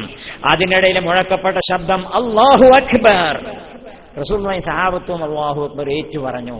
ഇസ്ലാമിന്റെ വിജയഭേരിയാണ് അല്ലാഹു അക്ബർ. ആ അല്ലാഹു അക്ബറാണ് ബാങ്കി കൂടിയ നമ്മളെ കേൾപ്പിക്കണത്. എന്താ അല്ലാഹു അക്ബറിന്റെ അർത്ഥം? നമ്മളിത് ഗൗരവം കൊടുക്കണം, അതിനു വേണ്ടിയിട്ടാണ് പറയണത്. എന്താ ബാങ്കിൽ അല്ലാഹു അക്ബറിന്റെ അർത്ഥം? അല്ലാഹു ആണ് ഏറ്റവും വലുത്, അല്ലാഹുവാണ് ഏറ്റവും വലിയവൻ. God is the greatest. അള്ളയാണ് ഏറ്റവും വലിയവൻ. വലിയവരൊക്കെ ഒരുപാടുണ്ട്, വലിയവരുണ്ട്, പക്ഷെ ഏറ്റവും വലിയവൻ അതാ കണ്ടത്. നമ്മുടെ സദസ്സിൽക്കൊക്കെ വലിയ നേതാക്കന്മാരൊക്കെ വരുന്ന സമയത്ത് നമ്മൾ അല്ലാഹു അക്ബർ എന്ന് പറയും. എന്താ അതിന്റെ അർത്ഥം? നേതാവ് നിങ്ങൾ വലിയ തന്നെയാണ്, പക്ഷെ അള്ളയാണ് ഏറ്റവും വലിയത്. അതർത്ഥം. അല്ലാതെ നേതാവ് വലിയതെന്നല്ല. നേതാവെ നിങ്ങൾ വലിയ തന്നെയാണ്, നമ്മൾ നിങ്ങളെ സ്വീകരിക്കും, നമ്മളെ ബഹുമാനിക്കും, നിങ്ങളെ ആദരിക്കും, നിങ്ങളെ അനുസരിക്കും. പക്ഷേ അള്ളാഹ് എന്ന് പറഞ്ഞു കൊടുത്താൻ ഏറ്റവും വലിയവനായിട്ടുണ്ട്. ഓൻ പറഞ്ഞതിനെതിരെ നിങ്ങൾ പറഞ്ഞാൽ ഞങ്ങൾ അനുസരിക്കൂല തന്നെ. അതാ നേതാവ് നിങ്ങൾ വലുത് തന്നെയാണ്, അള്ളയാണ് ഏറ്റവും വലുത്. അതാണ് അല്ലാഹു അക്ബർ. അല്ലാഹു അക്ബർ തൗഹീദിന്റെ സൈദ്ധാന്തിക വശം പഠിപ്പിക്കുന്നു. അശ്ഹദു അല്ലാ ഇലാഹ ഇല്ലല്ലാഹ് തൗഹീദിന്റെ പ്രാക്ടിക്കൽ സൈഡ്, പ്രായോഗിക വശം പഠിപ്പിക്കുന്നു. തൗഹീദിന് രണ്ട് സൈഡ് ഉണ്ട്. നമ്മളുടെ അടിസ്ഥാന വിശ്വാസമാണ് തൗഹീദ് പറഞ്ഞാൽ. അതുണ്ടെങ്കിൽ പിന്നെ ആർക്കും നമ്മൾ ഒന്നും കാട്ടാൻ വയ്ക്കൂല, ഒന്നും കാട്ടാൻ വയ്ക്കൂല. നമ്മളിങ്ങനെ ബേജാറായ നേരെ അങ്ങനെ മോടിപ്പേടി ആൾക്കാർക്കൊക്കെ മോടിപ്പേടിയാണ്. ഞാൻ നാളെ അടുത്ത് പ്രസംഗിച്ചപ്പോൾ നമുക്ക് മോടിപ്പേടി ഉണ്ടെങ്കിൽ മാറാൻ ഞാനൊരു മന്ത്രം പറഞ്ഞുതരാം. ഖുലില്ലാഹുമ്മ മാലികൽ മൂത്തി തൂത്തിൽ മുൽക മൻ തശാഉ വതൻസിഉൽ മുൽക മിമ്മൻ തശാഉ വതുഇസ്സു മൻ തശാഉ വതുദില്ലു മൻ തശാഉ ബിയദികൽ ഖൈറു ഇന്നക അലാ കുല്ലി ഷൈഇൻ ഖദീർ. മന്ത്രം. എന്താ മന്ത്രത്തിന്റെ അർത്ഥം? ഈ മന്ത്രം ഞാൻ മാത്രം പറയുന്നതല്ല. ഒരിക്കലേ പണ്ഡിറ്റ് ജവഹർലാൽ നെഹ്റു ഇന്ത്യ രാജ്യം ഭരിച്ചുകൊണ്ടിരിക്കുന്ന സമയത്ത് പശ്ചിമ ബംഗാളിൽ നിന്നുള്ള ഒരു പാർലമെന്റ് മെമ്പർ ഉണ്ടായിരുന്നു, ബദറുദ്ദുജ എന്നയാളുടെ പേര്. ബദറുദ്ദുജ നല്ല ഉസ്സാറുള്ള മെമ്പറായിരുന്നു. അങ്ങനെ അദ്ദേഹം പാർലമെന്റിൽ നിന്ന് ഒരിക്കൽ പ്രസംഗിച്ചപ്പോൾ ഇത് പറഞ്ഞിട്ടുണ്ട്. മുസ്ലിങ്ങളെ സംബന്ധിച്ചിടത്തോളം അധികാരത്തെ എങ്ങനെ കാണുന്നു എന്നാ പഠിപ്പിച്ചു കൊടുക്കുന്നത് നെഹ്റുവിനെ. ഞങ്ങളെ സംബന്ധിച്ചിടത്തോളം അധികാരം എന്ന് പറഞ്ഞാൽ എന്താ? ഖുലില്ലാഹുമ്മ മാലികൽ മുൽക്കി, ആധിപത്യത്തിന്റെ ഉടമസ്ഥനായ അള്ളാഹുവേ, തൂത്തിൽ മുൽക മൻ തശാഉ, നീ ഉദ്ദേശിക്കുന്നവർക്ക് നീ അധികാരം നൽകുന്നു. വതൻസിഉൽ മുൽക മിമ്മൻ തശാഉ, നീ ഉദ്ദേശിക്കുന്നവരിൽ നിന്ന് നീ അധികാരം എടുത്തു മാറ്റുന്നു. വതുഇസ്സു മൻ തശാഉ, നീ ഉദ്ദേശിക്കുന്നവരെ നീ പ്രതാപശാലികളാക്കുന്നു. വതുദില്ലു മൻ തശാഉ, നീ ഉദ്ദേശിക്കുന്നവരെ നീ അപമാനിക്കുന്നു, നീചന്മാരാക്കുന്നു. ഇന്നക അലാ കുല്ലി ഷൈഇൻ ഖദീർ, നീ സർവശക്തൻ. അലൈഹിസ്സലാം. ധൃതിണ്ടാവോ? ആ എന്നാ മതി, ധൃതിയില്ലല്ലോ. ശരി. അപ്പോ ഇന്നകാലാകുലി ഷൈഇൻ ഖദീർ, നീ സർവശക്തനാണ്. ഇതാ മോടിപ്പേടി മാറാനുള്ള മന്ത്രം ഞാൻ കണ്ടുകൊടുത്തു. ആർക്ക് അധികാരം കൊടുക്കണതും അള്ളേ കൊടുക്കണതേ. ആരിൽ നിന്ന് അധികാരം എടുത്ത് ഒഴിവാക്കണതും അള്ളയാണ് ഒഴിവാക്കണത്. ആരെ യോഗ്യന്മാരും പ്രതാപശാലികളുമാക്കുന്നതും അള്ളാഹു തആലയാണ്. അതാ ഞാൻ പറഞ്ഞത്. അപ്പൊ ഞാൻ പറഞ്ഞു എന്താന്ന് വെച്ചാല് ഏത് അധികാരസ്ഥനാണെങ്കിലും അതൊക്കെ അതിന്റെ മുകളിൽ അള്ളണ്ട് എന്നുള്ള വിചാരം. അതാണ് അല്ലാഹു അക്ബർ. അല്ലാഹു അക്ബർ തൗഹീദിന്റെ സൈദ്ധാന്തികമായ വശവും പ്രാക്ടിക്കലായിട്ടുള്ള വശവും മനസ്സിലാക്കുക. രണ്ടും പഠിപ്പിക്കുന്നതാ ബാങ്കുകരണം. അള്ളാഹു ആണ് ഏറ്റവും വലിയവൻ എന്ന് പറഞ്ഞാൽ ബാക്കിയുള്ളതൊക്കെ ചെറുതാകണം, നമ്മളെ മുമ്പിൽ കൺമുമ്പിൽ ചെറുതാവണം. അള്ളയാണ് ഏറ്റവും വലുത്. നിന്റെ കുട്ടികൾ വലുതല്ല, നിന്റെ കെട്ടിയോള് വലുതല്ല, നിന്റെ നാട്ടുകാർ വലുതല്ല, നിന്റെ വീട്ടുകാർ വലുതല്ല, നിന്റെ ഉദ്യോഗം വലുതല്ല, നിന്റെ വിദ്യാഭ്യാസം വലുതല്ല, നിന്റെ സ്ഥാനം വലുതല്ല, നിന്റെ മന്ത്രിപ്പണി വലുതല്ല, നിന്റെ MP പണി വലുതല്ല, നിന്റെ MLA പണി വലുതല്ല, പഞ്ചായത്ത് പ്രസിഡന്റ് വലുത്, ഒന്നും വലുതല്ല. അള്ളേ വലിയത്. അപ്പൊ അള്ളാഹു ആണ് ഏറ്റവും വലുത് എന്നുള്ള മന്ത്രം, അത് അള്ളയാണ് വലുതായ മറ്റൊക്കെ ചെറുതാവും. അല്ലേ? പരിശുദ്ധ ഖുർആനിൽ പറയുന്നുണ്ടല്ലോ യൂസുഫ് നബി അലൈഹി ഇസ്ലാമിന്റെ ചരിത്രം. യൂസുഫ് നബി അലൈഹി ഇസ്ലാമിന്റെ ചരിത്രത്തിൽ സുലൈഖ ബീവിക്ക് യൂസുഫ് നബിയോട് പ്രേമം തോന്നി. പ്രേമം തോന്നിയപ്പോ അവിടുത്തെ തോഴിമാരൊക്കെ കൂടി കമന്റ് അടിക്കാൻ തുടങ്ങി. എന്തിയപ്പോ മുപ്പത്തിരിക്ക് പറ്റിയത്? നല്ലൊരു ഭർത്താവ് ഉണ്ടായിട്ട്, നാട് ഭരിക്കണ ഭരണാധികാരിയാണ് ഭർത്താവ്. ഇത്ര നല്ലൊരു ഭർത്താവ്, സ്ഥാനവും യോഗ്യതയൊക്കെ ഉള്ള ഭർത്താവ് ഉണ്ടായിട്ട് എവിടുന്നോ കൂട്ടിക്കൊണ്ടുവന്ന ഒരു അടിമ ചെറുക്കനെയാണ് ഓരോ മുപ്പത്തിരി പ്രേമിച്ചിരിക്കുന്നത്. എന്തൊരു കാട്ടക്കാരാണിത് പറഞ്ഞാണ്ട് കമന്റ്. ഇത് സുലൈഹാബീബിന്റെ ചുവട്ടിലെത്തി. അപ്പൊ സുലൈഹാബീബി പറഞ്ഞു, എന്റെ പറ്റിയെ ഞാൻ കാണിച്ചാൽ അങ്ങോട്ട് വരുന്ന. എല്ലാരും വിളിച്ചിരുത്തി, തോഴിമാരൊക്കെ വിളിച്ചിരുത്തിയിട്ട് സദ്യ ഒരുക്കി. സദ്യയിലെ ഒന്നാമത്തെ ഐറ്റം ഒരു പാത്രത്തിൽ തേനും വെച്ചു കൊടുക്കുന്നുണ്ട്, ഒരു കക്കിരിക്കുണ്ട്, കത്തിയും വെച്ചു കൊടുക്കുന്നുണ്ട് ഓരോരുത്തരും മുമ്പിൽ. ഒന്നാമത്തെ ഐറ്റം. പിന്നെ ബിരിയാണിയൊക്കെ വലിയത് കഫ്സ എന്തെങ്കിലും അതൊക്കെ പിന്നെ ഉണ്ടാവും. ഏതായാലും അതൊക്കെ പിന്നെ ഉണ്ടാവും. ഏതായാലും ആദ്യത്തെ ഐറ്റതാ. അങ്ങനെ കക്കരിക്ക കയ്യിൽ പിടിച്ചുകൊണ്ട് കത്തിയോണ്ട് ഇങ്ങനെ ചെത്താൻ തുടങ്ങിയപ്പോൾ സുലൈഹാബി പറഞ്ഞു യൂസുഫ് നബിയോട്, ഇതുവരെ മുമ്പിൽ കൊണ്ടു പോയിക്കാറ്. യൂസുഫ് നബി അലൈഹി സ്വലാം മുമ്പിൽ കൂടെ പോയി. നല്ല ചെറുപ്പക്കാരനായ പയ്യനല്ലേ, ഇങ്ങനെ മുന്നിൽ കൂടി ഇങ്ങനെ പോയ സമയത്ത് പെണ്ണുങ്ങളൊക്കെ ഇങ്ങനെ നോക്കുകയാണ് യൂസുഫ് നബിനെ നോക്കുക. യൂസുഫ് നബിനെ കണ്ണുകൊണ്ട് നോക്കണോണ്ട് കൈയോണ്ട് കക്കിരിക്ക ചെത്തുന്നുണ്ട്. അങ്ങനെ പരിശുദ്ധ ഖുർആനിൽ പറയുന്നു, ഫലമ്മാ റഅയ്നഹു അക്ബർനഹു വഖത്തന ഐദിയഹുന്ന വഖുൽന ഹാശ ലില്ലാഹി മാ ഹാദാ ബശൈൻ ഹാദാ ഇല്ലാ മലക്കുൻ കരീം. ഫലമ്മാ റഅയ്നഹു, യൂസുഫിനെ കണ്ടപ്പോ അക്ബർനഹു, യൂസുഫ് അവരുടെ കൺമുമ്പിലാണ് അക്ബറായി. സൗന്ദര്യത്തിന്റെ വിഷയത്തിലാണ് അക്ബറായി. അപ്പൊ വഖത്തന ഐദിയഹുന്ന, കയ്യിന്റെ എല്ലാം കണ്ട് അസ്ഗറായി. അതാണ് യൂസുഫ് അക്ബറായപ്പോ കയ്യിന്റെ അരൽ ഇങ്ങനെ അസുഖറായി തുടങ്ങി, അങ്ങനെ ചെത്താണ് കയ്യിന്റെ അരൽ അങ്ങനെ പോകുന്നുണ്ട്, ചോര ഇങ്ങനെ ഒഴിച്ചിട്ടുണ്ട്. പക്ഷെ കണ്ണവിടെ ഇങ്ങനെ ഫിക്സ് ചെയ്തിക്കല്ലേ യൂസുഫിന്റെ മുമ്പില്. ഹാശരില്ല എന്റെ പടച്ചോനെ മാഹാദാ ബശർ, ഇത് മനുഷ്യന്റെ കുട്ടിയല്ലോ, ഇൻഹാദാ ഇല്ല മലക്കുൻ കരീം, ഇത് വാനലോകത്ത് നിന്ന് ഇറങ്ങി വന്ന മാലാഖയാണ്. അത്ര സുന്ദരനായി യൂസുഫിനെ കണ്ടപ്പോ ആ യൂസുഫിൽ ആകൃഷ്ടനായപ്പോ യൂസുഫ് വലിയതായി, അപ്പൊ ബാക്കിയുള്ളതൊക്കെ അങ്ങോട്ട് ചെറുതായി. നിങ്ങൾ ആലോചിച്ചു കാണി, ദർജഹാൻ حسن يوسف كسنديد حسن آن دارد كيوسف آفريد در جهان چو حسن يوسف كسنديد حسن آن دارد كيوسف آفريد കണ്ടില്ല ഞാനിങ്ങു ലോകത്തിലെങ്ങുമേ യൂസുഫിൻ സൗന്ദര്യം പോലതൊന്നും കാണില്ല, പക്ഷയും ഓർക്കണം യൂസുഫിൻ സൃഷ്ടാവിൻ സൗന്ദര്യം എത്രയെന്ന്. കണ്ടില്ല ഞാനിങ്ങു ലോകത്തിലെങ്ങുമേ യൂസുഫിൻ സൗന്ദര്യം പോലതൊന്ന് കാണില്ല, പക്ഷയും ഓർക്കണം യൂസുഫിൻ സൃഷ്ടാവിൻ സൗന്ദര്യം എത്രയെന്ന്. ഈ യൂസുഫിനെ പഠിച്ച ഇതുപോലത്തെ ഒരുപാട് യൂസുഫുമാരെ പഠിച്ച് ആ യൂസുഫ് നബിയെയും കവച്ചു വെക്കുന്ന സൗന്ദര്യത്തിന്റെ ഉടമയായ മുഹമ്മദ് മുസ്തഫ സല്ലല്ലാഹു അലൈഹി വസല്ലമയെ പഠിച്ച് അങ്ങനെ എത്ര സൗന്ദര്യമുള്ള ആണുങ്ങളെയും പെണ്ണുങ്ങളെയും പഠിച്ചിട്ടുള്ളേ അള്ളാഹു സുബ്ഹാനഹു വ തആലയാണ്. ഓന്റെ സൗന്ദര്യം എത്ര വലുതാ. അതാ ആ അള്ളാഹിനെ പറ്റിയാണ് നമ്മൾ അല്ലാഹു അക്ബർ എന്ന് പറയുന്നത് ബാങ്കില്. ആ അള്ളയാണ് നമ്മളെ സംബന്ധിച്ചിടത്തോളം അല്ലാഹു അക്ബർ. അപ്പൊ അള്ളേ വലിയത്, അള്ളയാണ് ഏറ്റവും വലിയത്. പിന്നെ ബാക്കിയുള്ളതൊക്കെ ചെറുതാകണം. ചെറുക്കന്മാര് പന്തളിച്ചാൻ പോവുകയാണ്, കോളേജൊക്കെ വിട്ടുകാണ്ട് ബാഗൊക്കെ പെരി കൊണ്ടുപോയി വെച്ചിട്ടുങ്ങാണ്ട് പന്തളിച്ചാൻ ഗ്രൗണ്ടിൽ പോകണം. ഒന്നുകിൽ ക്രിക്കറ്റ് കളിക്കും, അല്ലെങ്കിൽ ഫുട്ബോൾ കളിക്കും. കളിക്കണ്ടെന്നല്ല അറിയുന്നത്, കളിക്കാൻ അനുവാദമൊക്കെ ഉണ്ട്. റസൂലുള്ളാഹി സ്വല്ലല്ലാഹു അലൈഹി വസല്ലം തന്നെ പറഞ്ഞിട്ടുണ്ട്, അബൂ വൽഹു ഫൈനി അക്റഹു അൻ അറാ ഫീ ദീനികും ഖില്ലതൻ, നിങ്ങൾ കളിച്ചോളിയും വിനോദിച്ചോളിയും, എന്റെ ദീൻ പരിക്കനാണെന്ന് കാണാൻ ഞാൻ ഇഷ്ടപ്പെടുന്നില്ല എന്നാണ്. ബൈഹഖിയിലുള്ള ഹദീസാണ്. ഇൽഅബു വൽഹു, നിങ്ങൾ കളിച്ചോളിയും വിനോദിച്ചോളിയും, ഫൈനി അക്റഹു അൻ അറാ ഫീ ദീനികും ഖില്ലതൻ, നിങ്ങളുടെ ഈ ദീന് പരിക്കൻ ദീനാണ്, റഫാണെന്ന് കാണാൻ ഞാൻ ഇഷ്ടപ്പെടില്ല, നിങ്ങൾ കളിച്ചോളിയും. പക്ഷെ കളിക്കൽ എവിടെ തുടങ്ങണം എവിടെ നിർത്താൻ അതിനൊക്കെയുള്ള ചിട്ട വ്യവസ്ഥ, എങ്ങനെ കളിക്കണം എന്നുള്ള അതൊക്കെ ഉണ്ട്. ഏതായാലും അങ്ങനെ ഗ്രൗണ്ടിൽ പോയിട്ട് ഇങ്ങനെ കളിക്കണ സമയത്ത് ഇങ്ങനെ കളി ഇങ്ങോട്ട് മുറുകി, അങ്ങോട്ടും ഇങ്ങോട്ടും വാശിയേറിയ മത്സരം നടക്കണതേ. മത്സരം ഇങ്ങനെ നടക്കുന്ന സമയത്ത് ഗോൾ പോസ്റ്റിന്റെ അടുത്തേക്ക് എത്തിക്കണ്. പന്തൊക്കെ ഇങ്ങനെ പാസ് ചെയ്ത് കണ്ട് ഗോൾ പോസ്റ്റിന്റെ അടുത്ത് എത്തിയിട്ട് കാല് പൊന്തിച്ചുകൊണ്ട് ഒരൊറ്റ തട്ടിയാൽ ഗോൾ പോസ്റ്റിലേക്ക് പന്ത് അങ്ങോട്ട് എത്തും, ഗോളാണ്ടാവും ചെയ്യും. ഗോളി പിടിച്ചിട്ടില്ലെങ്കിൽ അങ്ങനെ ആ സമയത്താണ് അല്ലാഹു അക്ബർ പള്ളിക്കെന്ന് വാങ്ങുക. അല്ലാഹു അക്ബർ അത് കേൾക്കുന്നതോടുകൂടി ഇനി കളിയല്ല വലുത്, ഇനി ഗോളല്ല വലുത്, ഇനി ഗ്രൗണ്ടല്ല വലുത്, ഗോൾ പോസ്റ്റ് അല്ല വലിയത്, ഇനി ചങ്ങായിമാരല്ല വലിയത്, ആരുമല്ല വലുത്, അല്ലാഹു അക്ബർ നിൽക്കട്ടെ കളി. അതാണ് ലിമിറ്റ്. അവിടെ ലിമിറ്റ് വരണം. അതാ അള്ളയാണ് ഏറ്റവും വലിയത്, കളിയല്ല വലുതെന്ന്. ഏത് മേഖലയിലേക്കും അല്ലാഹു അക്ബറാണ് വരേണ്ടത്. അതാണ് അള്ളാഹുവാണ് ഏറ്റവും വലിയവനെന്ന് അർത്ഥം വരുന്ന ഒന്നാമത്തെ വാക്ക് ബാങ്കിൽ കൂടി നമ്മളെ പഠിപ്പിക്കണത്. അപ്പൊ നമ്മളതിനെ പറ്റി ചിന്തിക്കണ്ടേ. പള്ളിക്കെന്ന് ബാങ്ക് കേൾക്കുന്ന സമയത്ത് നമ്മളിങ്ങനെ വർത്താനം പറഞ്ഞുത്തിരിക്കലല്ലേ. നമ്മൾ ബാങ്കിന്റെ ഗൗരവം മനസ്സിലാക്കുന്നുണ്ടോ, അല്ലാഹു അക്ബറിന്റെ ഗൗരവം മനസ്സിലാക്കുന്നുണ്ടോ? അത് മനസ്സിലാക്കണം. അതാണ് മനസ്സിലാക്കിയ നാടാണ് നേരെയാവും. ഒരു നാട്ടിൽ നിന്നല്ലേ മുമ്പത്തെ കാലത്തൊക്കെ നമസ്കാരത്തിനനുസരിച്ചല്ലേ ബാങ്കിനനുസരിച്ചല്ലേ എല്ലാ പണിയും തീരുമാനിച്ചിരുന്നത്. നമ്മുടെ നാട്ടിലെ ഹരിജനങ്ങളൊക്കെ തന്നെ അല്ലേ, ഹരിജനങ്ങളൊക്കെ തന്നെ ദൂരാൻ കൊടുത്തു ഇനി നമുക്ക് കയറല്ലേ എന്നറിയാം.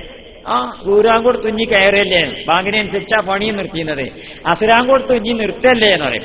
മഗ്‌രിബാങ്കോട് തുഞ്ഞി അല്ലെ എപ്പോഴാ നമ്മൾ കല്യാണ നിശ്ചയം നടത്തുന്നത്, എപ്പോഴാ ഇരിക്കുന്നത് പള്ളിയൊക്കെ പോയിട്ട് അസുർ ബാങ്കിനെ ശരിക്കും അസുരാങ്കോട് കെട്ടുന്നത്. ഈ അസുർ ബാങ്ക് അസുർ നിസ്കാരം ഇതിനെ അടിസ്ഥാനപ്പെടുത്തി നിസ്കാരത്തെ ബാങ്കിനെ അടിസ്ഥാനപ്പെടുത്തിയിട്ട് സാമൂഹിക ജീവിതം ക്രമപ്പെടുത്തുന്ന സ്വഭാവമാണ് നേർത്തേണ്ടുന്നത്.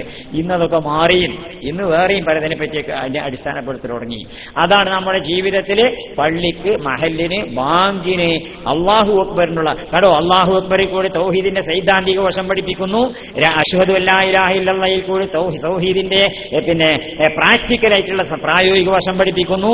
അതൊക്കെ പഠിപ്പിച്ചതിന് ശേഷമാണ് പിന്നെ നമ്മളോട് നിസ്കരിച്ചാൻ ചെല്ലാൻ പറയണത്. 5000 സ്വലാത്തുകൾ വരി നിസ്കരിക്കാൻ. എന്തിനാ നിസ്കരിച്ചാൻ വരുന്നത്? അള്ളാഹുവാണ് ഏറ്റവും വലിയവൻ, അവനെ ഇബാദത്ത് നടത്താൻ പാടുള്ളൂ, അതുകൊണ്ട് നിസ്കരിച്ചാൻ വരി. എന്തിനാ നിസ്കരിച്ചാൻ വരുന്നത്? ഹയ്യൽ ഫലാഹ്, അതിലാണ് നമ്മുടെ വിജയം അടങ്ങിയിട്ടുള്ളത്. ഇത് പഠിപ്പിക്കാണ് ബാങ്കിൽ കൂടി ചെയ്യണതേ. അപ്പൊ അതതിന്റെ ഗൗരവത്തിൽ കൂടി നമ്മൾ കാണുമ്പോൾ എന്താ അങ്ങനെ അപ്പോൾ നമുക്ക് മനസ്സിലാവും. അപ്പൊ നമ്മൾ ആകെ മാറുന്നു മാത്രമല്ല, ഇന്നത്തെ രീതികൾ ആലോചിക്കുകയാണ്. ഇന്ന് നമ്മളെ ഇസ്ലാമിന്റെ അധ്യാപനങ്ങൾക്ക് എന്ത് വിലയാണ് കൊടുക്കുന്നത്? ജീവിതത്തിൽ നിത്യജീവിതത്തിൽ എവിടെ കൊടുക്കുന്നത്? നിസ്കാരത്തിന്റെ സ്വാധീനമുള്ളത്. നമ്മൾ ഏത് പരിപാടി നടത്തുമ്പോഴും അത് ക്രമാനുസൃതം. ഞാൻ നാളെ ഒരു സ്ഥാപനത്തിൽ, നമ്മളെ സ്ഥാപനം തന്നെ വലിയൊരു സ്ഥാപനമാണ്, ആ സ്ഥാപനത്തിൽ ഒരു പരിപാടി പോയി. എനിക്ക് പരിപാടി 9 മണിക്കാണ് വെച്ചിരുന്നത്. ഒരു സ്ഥാപനത്തിന്റെ വാർഷിക, പേര് ഞാൻ പറയുന്നില്ല, സ്ഥാപനത്തിന്റെ വാർഷികമാണ്. അങ്ങനെ ഞാൻ 9 മണിക്ക് കൃത്യത്തിന് അവിടെ എത്തി. അവിടെ ചെന്ന് നോക്കുമ്പോൾ പരിപാടി തുടങ്ങിയിട്ടില്ല എന്ന് മാത്രമല്ല, കസേരയൊക്കെ ഒഴിഞ്ഞെടുക്കാം, ആൾക്കാരെന്നെ വന്നിട്ടില്ല. അങ്ങനെ പിന്നെ ഒരു 10:30 ആയപ്പോൾ ആൾക്കാരൊക്കെ വന്ന് നല്ല ഫുള്ളായി. പിന്നെ പരിപാടി തുടങ്ങുകയും ചെയ്തു. പിന്നെ സ്വാഗത പ്രസംഗത്തിൽ പറഞ്ഞു, പിന്നെ ഹംസ സാഹിബ് വളരെ നേരത്തെ ഇവിടെ എത്തിച്ചേർന്നിട്ടുണ്ട് എന്നൊക്കെ പറഞ്ഞു. അപ്പൊ ഞാൻ പ്രസംഗിക്കാമെന്ന് പറഞ്ഞു, ഹംസ സാഹിബ് വളരെ നേരത്തെയല്ല, നേരത്ത് എത്തിച്ചേർന്നിട്ടുണ്ട്. നേരത്ത് എത്തിച്ചേർന്നെങ്കിലും നേരത്ത് പരിപാടി തുടങ്ങിയില്ല. നേരത്ത് തുടങ്ങിയില്ല എന്ന് വിചാരിച്ച് നേരത്ത് അവസാനിക്കാതിരിക്കുകയില്ല. കാരണം അത് എന്റെ പണിയാണ്. ഞാൻ 1/2 മണിക്കൂർ പ്രസംഗിച്ചാണ് ഞാൻ നിർത്തിപ്പോയി. കാരണം എനിക്ക് അന്ന് പിന്നെ അത് കഴിഞ്ഞിട്ട് ഒരുപാട് ദൂരെ വേറെ സ്ഥലത്ത് പോകാണ്ട് 3 പരിപാടി ഉണ്ടായിരുന്നു. അപ്പൊ എന്താന്നിട്ട് ഞാൻ എന്റെ പ്രസംഗത്തിൽ പറഞ്ഞു, അതാ ഞാൻ പറയാൻ ഉദ്ദേശിക്കുന്നത്. എന്റെ പ്രസംഗത്തിൽ ഞാൻ പറഞ്ഞു, നിങ്ങൾ നിസ്കാരം പഠിച്ചാൽ പോരാ, നിസ്കാരത്തിൽ നിന്ന് പഠിക്കണം. നിസ്കാരം പഠിച്ചാൽ പോരാ, നിസ്കാരത്തിൽ നിന്ന് പഠിക്കണം. എന്താ നിസ്കാരം എന്ന് പഠിക്കല്? ഇന്ന സ്വലാത്ത കാനത്തൽ മുഅ്മിനീന കിതാബൻ മൗഖൂതാ. നമസ്കാരം സമയബന്ധിതമായിട്ടുള്ള കർത്തവ്യമായിട്ടാണ് അല്ലാഹു തആല വെച്ചിരിക്കുന്നത്. സമയബന്ധിതമായി നമസ്കാരം വെച്ചു എന്ന് പറഞ്ഞാൽ സമയബന്ധിതത്വം നമ്മുടെ ജീവിതത്തിലേക്ക് നമ്മൾ വരുത്തണം. നിസ്കാരത്തിൽ കൂടി നമുക്ക് ഒരുപാട് പഠിക്കാനുണ്ട്. നിസ്കാരം തന്നെ നമ്മുടെ ജീവിതത്തിന്റെ എല്ലാറ്റിന്റെയും അടിസ്ഥാനമായിട്ടുണ്ട്. അതുകൊണ്ടല്ലേ റസൂലുള്ളാഹി സ്വല്ലല്ലാഹു അലൈഹി വസല്ലം പറഞ്ഞത്, അസ്സലാത്തു ഇമാദുദ്ദീൻ വമൻ അഖാമഹാ ഫഖദ് അഖാമദ്ദീൻ വമൻ ഹദമഹാ ഫഖദ് ഹദമദ്ദീൻ. നമസ്കാരം ദീനിന്റെ സ്തംഭമാണ്, തൂണാണ്. അതുമേലാണ്, നിസ്കാരത്തുമേലാണ് ദീൻ നിലനിർത്തിയിരിക്കുന്നതോട്. അത് നിലനിർത്തിയാൽ ദീൻ നിലനിർത്തി, അത് പൊളിച്ചാൽ ദീൻ പൊളിച്ചു എന്നാണ്. നിസ്കാരത്തിന്റെ കാര്യത്തിൽ ശ്രദ്ധിച്ചിട്ടില്ലെങ്കിൽ ഒക്കെ പോയി. നിസ്കാരം ഒരു പ്രദേശത്ത് സംഘടിതമായി നടത്തുക, ആ നമസ്കാരത്തെ പറ്റി നന്നായിട്ട് മനസ്സിലാക്കുക. അങ്ങനെയാണ് നിസ്കാരം നമ്മുടെ ജീവിതത്തിൽ വലിയ മാറ്റം ഉണ്ടാവും. നോക്കുകയാണെങ്കിൽ നിസ്കാരം മര്യാദ കഴിക്കണമെങ്കിൽ വേറൊക്കെ മര്യാദക്കാവും. ഞാൻ ഇറാനിൽ പോയ സമയത്ത് അവിടുത്തെ പ്രസിഡന്റ് മുഹമ്മദ് അലി റജായി ആയിരുന്നു അന്ന്. മുഹമ്മദ് അലി റജായിയുടെ മേശപ്പുറത്ത് എഴുതി വെച്ചിട്ടുണ്ട്, എഴുതി വെച്ചിരിക്കാം, ബനമാസ് നഗൂയിദ് ഖാർദാരം ഓ ബഖാർ ബഗൂയിദ് വഖ്ത നമാസ്. രാജ്യം ഭരിക്കുന്ന ആൾക്കാരൊക്കെ ആകുമ്പോൾ സമയം ശ്രദ്ധിക്കാതെ പോകുമല്ലോ ചിലപ്പോൾ. അതുകൊണ്ടേ ഒരുപാട് ഓഫീസിൽ പണിയൊക്കെ ഉണ്ടാവുമല്ലോ. അതാ ബനമാസ് നഗൂയിദ് ഖാർദാരം ഓ ബഖാർ ബഗൂയിദ് വഖ്ത നമാസ്. നമസ്കാരത്തോടെ എനിക്ക് വേറെ പണിയുണ്ട് എന്ന് പറയരുതേ, പണിയോട് എനിക്ക് നമസ്കാരമുണ്ടെന്ന് പറയുക, അതതിന്റെ അർത്ഥം. അപ്പൊ അത്രമാത്രം ശ്രദ്ധയോടുകൂടി നമ്മൾ അനുഷ്ഠിക്കേണ്ട നിസ്കാരം എന്ന് പറഞ്ഞാൽ, അള്ളാഹിനോട് നമുക്ക് മുനാജാത്ത് നടത്താൻ വേണ്ടി റസൂലുള്ളാഹി സ്വല്ലല്ലാഹു അലൈഹി വസല്ലം അവിടെ പോയി കൊണ്ടുവന്നതല്ലേ. റസൂലുള്ളാഹി സ്വല്ലല്ലാഹു അലൈഹി വസല്ലം സമയം ആവുമ്പോൾ സൂചിപ്പിക്കണം, സ്വലാത്തിനൂറ് നടക്കണ്ടതല്ലേ, അപ്പോൾ സമയമാകുമ്പോൾ പറയണം. പിന്നെ റസൂലുള്ളാഹി സ്വല്ലല്ലാഹു അലൈഹി വസല്ലം അവിടെ പോയിട്ട് കൊണ്ടുവന്നതല്ലേ മിഅ്റാജിന്. അള്ളാഹിന്റെ റസൂൽ അവിടെ പോയിട്ട് നമുക്ക് കൊണ്ടുവന്നതാ എന്തിനു വേണ്ടി എന്നിട്ട് അതിനെപ്പറ്റി വിശേഷിപ്പിച്ചു, അസ്സലാത്തു മിഅ്റാജുൽ മുഅ്മിനി. നമസ്കാരം മുഅ്മിനിന്റെ മിഅ്റാജാണ്. എന്താ നമസ്കാരം മുഅ്മിനിന്റെ മിഅ്റാജ് പറഞ്ഞാൽ, റസൂലുള്ളാഹി സ്വല്ലല്ലാഹു അലൈഹി വസല്ലം ഇസ്ലാം ദീൻ പ്രബോധനം ചെയ്യാൻ തുടങ്ങിയപ്പോൾ, പ്രബോധനം ചെയ്തുകൊണ്ടിരിക്കുമ്പോൾ ദീനിന്റെ ശക്തിക്കും വളർച്ചയ്ക്കും അടിസ്ഥാനമായ 3 ഘടകങ്ങളുണ്ടായിരുന്നു. ഒന്ന് അബൂ താലിബ് എന്നിവരുടെ ജനസ്വാധീനം, 2 ഖദീജ ബീവി റളിയല്ലാഹു അൻഹയുടെ ധനസ്വാധീനം, 3 ഹംസത്ത് ബിൻ അബ്ദുൽ മുത്തലിബ് എന്നിവരുടെ ശൂരത. ഇത് 3ഉം ഇസ്ലാമിന്റെ നിലനിൽപ്പിലും ശക്തിയിലും ഒക്കെ വലിയ പങ്കുവഹിച്ച ഘടകങ്ങളാണ്. അതില് അബൂ താലിബ് എന്നവരും വഫാത്തായി, ഖദീജ ബീവിയും വഫാത്തായി. റസൂലുള്ളാഹി സ്വല്ലല്ലാഹു അലൈഹി വസല്ലമക്ക് നിസ്സഹായത അനുഭവപ്പെട്ടു. റസൂൽ തായിഫിൽ പോയി. അവിടെ ചെന്നപ്പോ അവിടുന്ന് കിട്ടിയതൊക്കെ നമുക്ക് അറിയുന്നതല്ലേ, ഞാൻ പറയാൻ ഉദ്ദേശിക്കുന്നില്ല, അതൊന്നും വിശദീകരിക്കുന്നില്ല. അങ്ങനെ അവിടുന്ന് ഇങ്ങനെ ഏറൊക്കെ കിട്ടിയിട്ട്, കാലിൽ ഏറൊക്കെ കിട്ടിയിട്ട് രക്തം, അവിടുത്തെ വിശുദ്ധമായിട്ടുള്ള പാദങ്ങളിൽ കൂടി രക്തം പ്രവഹിച്ചുകൊണ്ട് റസൂലുള്ളാഹി മടങ്ങിപ്പോരുകയാണ്. മടങ്ങിപ്പോരുന്ന സമയം, മടങ്ങി വന്നതിന് ശേഷം അള്ളാഹ് നിസ്സഹായൻ, റസൂലുള്ളാഹിന്റെ നിസ്സഹായ അവസ്ഥയിൽ അള്ളാഹു സുബ്ഹാനഹു വ തആല പറയണേ, എന്റെ ഹബീബ് ഇങ്ങോട്ട് പോരെ. ഉമ്മ ഇങ്ങനെ പണിയെടുക്കുക അടുക്കളയിൽ പണി ഇങ്ങനെ നടക്കുന്ന സമയത്ത് കുട്ടി പുറത്തേക്ക് ഇറങ്ങിപ്പോയിക്കണേ. കുട്ടി പുറത്തിറങ്ങി പോയി ഒരു നായാണ് കുരച്ചപ്പോ കുട്ടി അങ്ങോട്ടും ഇല്ല ഇങ്ങോട്ടും ഇല്ല പറഞ്ഞാണ്ട് പേടിച്ച് വിറച്ച് അവിടെ നിൽക്കുന്ന സമയത്ത് ഉമ്മ പുറത്തിറങ്ങി, ഇവിടെ എന്റെ കുട്ടിയെന്ന് വിചാരിച്ചുകൊണ്ട് ചെന്നുകാണ്ട് നായ ഇങ്ങനെ കുരക്കണത് കാണുമ്പോൾ ഉമ്മാന്റെ കുട്ടി ഇങ്ങോട്ട് പോരേന്ന് പറഞ്ഞുകൊണ്ട് എടുത്തുകൊണ്ട് ഒക്കെ തെച്ചു കൊണ്ടുപോയില്ലേ. അതേപോലെ നാട്ടിലുള്ള ആൾക്കാർ അങ്ങയെ നിസ്സഹായനാക്കിയെങ്കിൽ എന്റെ ഹബീബ് ഇങ്ങോട്ട് പോരെ എന്ന് പറഞ്ഞാണ്ട് അള്ളാഹു തആല ഞാൻ ആളെ പറഞ്ഞേക്കൊണ്ട് ഇങ്ങോട്ട് പോരെ. അള്ളാന്റെ സന്നിധിയിലേക്ക് ജിബ്രീൽ അലൈഹി ഇസ്ലാമിനെ വിട്ടുങ്ങാണ്ട് അള്ളാന്റെ സന്നിധിയിലേക്ക് കൊണ്ടുപോകല്ലേ. അങ്ങനെ കൊണ്ടുപോയിട്ട് റസൂലുള്ളാഹിന്റെ മഹത്വം മനസ്സിലാക്കണമെങ്കിൽ മിഅ്റാജ് മനസ്സിലാക്കണം. അങ്ങനെ റസൂൽ അവിടെ കൊണ്ടുപോയിട്ട് അള്ളാന്റെ സന്നിധിയിലേക്ക് ചെല്ലുന്ന സമയത്ത് അള്ളാന്റെ സന്നിധി അറിയുമ്പോൾ അത് അവിടെയാണ് ഇവിടെയാണ്, അള്ളാഹ്ക്ക് ദിക്കും സ്വരമൊന്നുമില്ല. അത് അന്നേരൊക്കെ നമ്മൾ അതിന്റെ ആത്മീയമായിട്ടുള്ള വശങ്ങളൊക്കെ ഒന്നിപ്പോൾ വിശദീകരിക്കാൻ നേരല്ല, മനസ്സിലാക്കണം. അതങ്ങനെ ഏതായാലും അള്ളാഹുവിന്റെ സന്നിധിയിൽ റസൂലുള്ളാഹി സ്വല്ലല്ലാഹു അലൈഹി വസല്ലം ചെന്ന് നിൽക്കുകയാണ്. അങ്ങനെ നിൽക്കുമ്പോൾ ജിബ്രീൽ അലൈഹി ഇസ്ലാമാണ് കൊണ്ടുപോണത്. ജിബ്രീൽ അലൈഹി ഇസ്ലാം ഒരു നിശ്ചിത പരിധിയിൽ എത്തിയതോട് ജിബ്രീൽ അലൈഹി ഇസ്ലാം പറയാണ്, വല്ലാഹിലൈൻ ദനൗതു ഖദറ ഉൻമുലത്തിൽ ഹതറത്തു, അല്ലാഹുവാണ് സത്യം, ഇവിടുന്ന് അങ്ങോട്ട് ഒരു ഇഞ്ചണ് പോന്നായി ജിബ്രീൽ കത്തി ചാമ്പലാവും. ജിബ്രീൽ ഇനി പോരാൻ നിർവാഹമല്ല. കാരണം എന്താ, അല്ലേ സിദ്റത്തുൽ മുൻതഹന്റെ അവിടുന്ന് അങ്ങോട്ട് പോയപ്പോ ഇവിടുന്ന് അങ്ങോട്ട് പോന്നാൽ ഹത്താലി ബഹരിൻ നൂരി ജിബ്രീലു വഖഫ് ഫീ ശത്തിഹി റുബൻ വവദ്ദഅ വഹതഫ് ദൈനി തഖദ്ദം യാ ഹബീബി ലാ തഖഫ് അബ്സിർ തുനാജി റബ്ബകൽ ഖയ്യൂമ സല്ലു അലൈഹി വസല്ലിമു തസ്ലീമ. ഉമർ ഖാദിർ എത്ര മനോഹരമായിട്ട് പറയണു, ഹത്താലി ബഹരിൻ നൂരി ജിബ്രീലു വഖഫ്. ആ അള്ളാഹുവിന്റെ അടുത്തേക്ക് ചെല്ലുമ്പോഴുള്ള പ്രകാശ സാഗരത്തിന്റെ അടുത്ത് എത്തിയതോടുകൂടി ജിബ്രീൽ അലൈഹി ഇസ്ലാം നിന്നുപോയിട്ട് പറയാണ്, എന്നെ വിട്ട് ഇനി അങ്ങ് പോവുക, അങ്ങയുടെ രക്ഷിതാവുമായി മുനാജാത്ത് നടത്തിയിട്ട് തിരിച്ചു വരിക, ഇവിടുന്ന് അങ്ങോട്ട് ജിബ്രീലിന് പോരാൻ ഒരിക്കലും അനുവാദമില്ല. അങ്ങനത്തെ സ്ഥലമാണ് അത്. ആരാ ജിബ്രീൽ അലൈഹി ഇസ്ലാം എന്നാണ് അള്ളാന്റെ മലക്കുകളുടെ കൂട്ടത്തിൽ ഏറ്റവും മുഖറമായ മലക്ക്, പ്രകാശം കൊണ്ട് പറക്കപ്പെട്ട മലക്കുകളുടെ കൂട്ടത്തിൽ ഏറ്റവും മുഖറമായ മലക്ക്. ആ മലക്കായി ഈ പറയുന്നത് ൂവത്തിൻ ഇന്ദതിൽ ആർഷി മക്കീൻ മുത്തായിൻ സമ്മാമീൻ. ശക്തനാണ് ജിബ്രീൽ, സിംഹാസനത്തിന്റെ അധിപന്റെ അടുക്കൽ സ്ഥാനമുള്ളവനാണ് ജിബ്രീൽ. മാത്രമല്ല അവിടെ എല്ലാവരും അനുസരിക്കും ജിബ്രീൽ അലൈഹി ഇസ്ലാമിനെ. അങ്ങനെയുള്ള ജിബ്രീലാ പറയുന്നത്, ഇനി ഇവിടുന്ന് അങ്ങോട്ട് പോന്നാല് ഒരു ഇഞ്ച് പോരാൻ ജിബ്രീലിന് പറ്റൂല കേട്ടോ, ഇനി അങ്ങ് പോവുക. ജിബ്രീൽ അലൈഹി ഇസ്ലാമിന്റെ മഹത്വം അവസാനിക്കുന്നിടത്ത് നിന്ന് മുഹമ്മദ് മുസ്തഫ സല്ലല്ലാഹു അലൈഹി വസല്ലമയുടെ മഹത്വം ആരംഭിക്കുന്നു. അതാ മുഹമ്മദ് സല്ലല്ലാഹു അലൈഹി വസല്ലമ. അങ്ങനെ റസൂലുള്ളാഹി സ്വല്ലല്ലാഹു അലൈഹി വസല്ലമ അവിടെ പോയിട്ട് അള്ളാഹിന്റെ സന്നിധിയിലൊക്കെ നിന്നിട്ട് അള്ളാഹു തആല പലതും പറഞ്ഞു കൊടുത്തു. ഖുർആനിൽ പറയുന്നത് വൗഹാരി അബ്ദിഹി മാ ഔഹാന. അള്ളാഹു തആല ഞാൻ എനിക്ക് പറയാനുള്ളതൊക്കെ പറയണ്ട, നിങ്ങളത് അറിയേണ്ടാണ്. എന്റെ ഹബീബിനോട് ഞാൻ എന്തൊക്കെ പറഞ്ഞത് നിങ്ങൾ എന്തിനാ അറിയുന്നത്? വിശദീകരിച്ചിട്ടുള്ള ഖുർആനിലെ സൂറത്തു നജ്മിൽ പറയുന്നത് വഹി നൽകി മാ ഔഹ, പറയാനുള്ളതൊക്കെ പറഞ്ഞിരിക്കണം. നിങ്ങൾ എന്തിനാപ്പത് അറിയുന്നത്? ഞാനും എന്റെ ഹബീബും തമ്മിൽ പറഞ്ഞു, നിങ്ങൾ എന്തിനാപ്പത് എന്ന ഒരു ശൈലിയിൽ അള്ളാഹു തആല പറയുന്നത്. പലതും പറഞ്ഞതിനെ പറ്റി റസൂലുള്ളാഹി സ്വല്ലല്ലാഹു അലൈഹി വസല്ലം വിശദീകരിച്ച് പറഞ്ഞിട്ടുണ്ട്. അവിടെ റസൂലുള്ളാഹി സ്വല്ലല്ലാഹു അലൈഹി വസല്ലം അവർക്ക് തന്നെ സുബഹി മുതൽ മഗ്രിബ് വരെ, ഫജ്ർ മുതൽ ഖുറൂബ് വരെ പ്രസംഗിച്ചു. ഹദീസിൽ പറയണു, ഒരിക്കൽ റസൂൽ സാധാരണ അങ്ങനെ നീട്ടി പ്രസംഗിക്കലൊന്നുമില്ല. പക്ഷെ ഒരു ദിവസം റസൂലുള്ളാഹി സ്വല്ലല്ലാഹു അലൈഹി വസല്ലം ഫജ്ർ മുതൽ മഗ്രിബ് ഖുറൂബ് വരെ പ്രസംഗിച്ചു എന്നാണ്.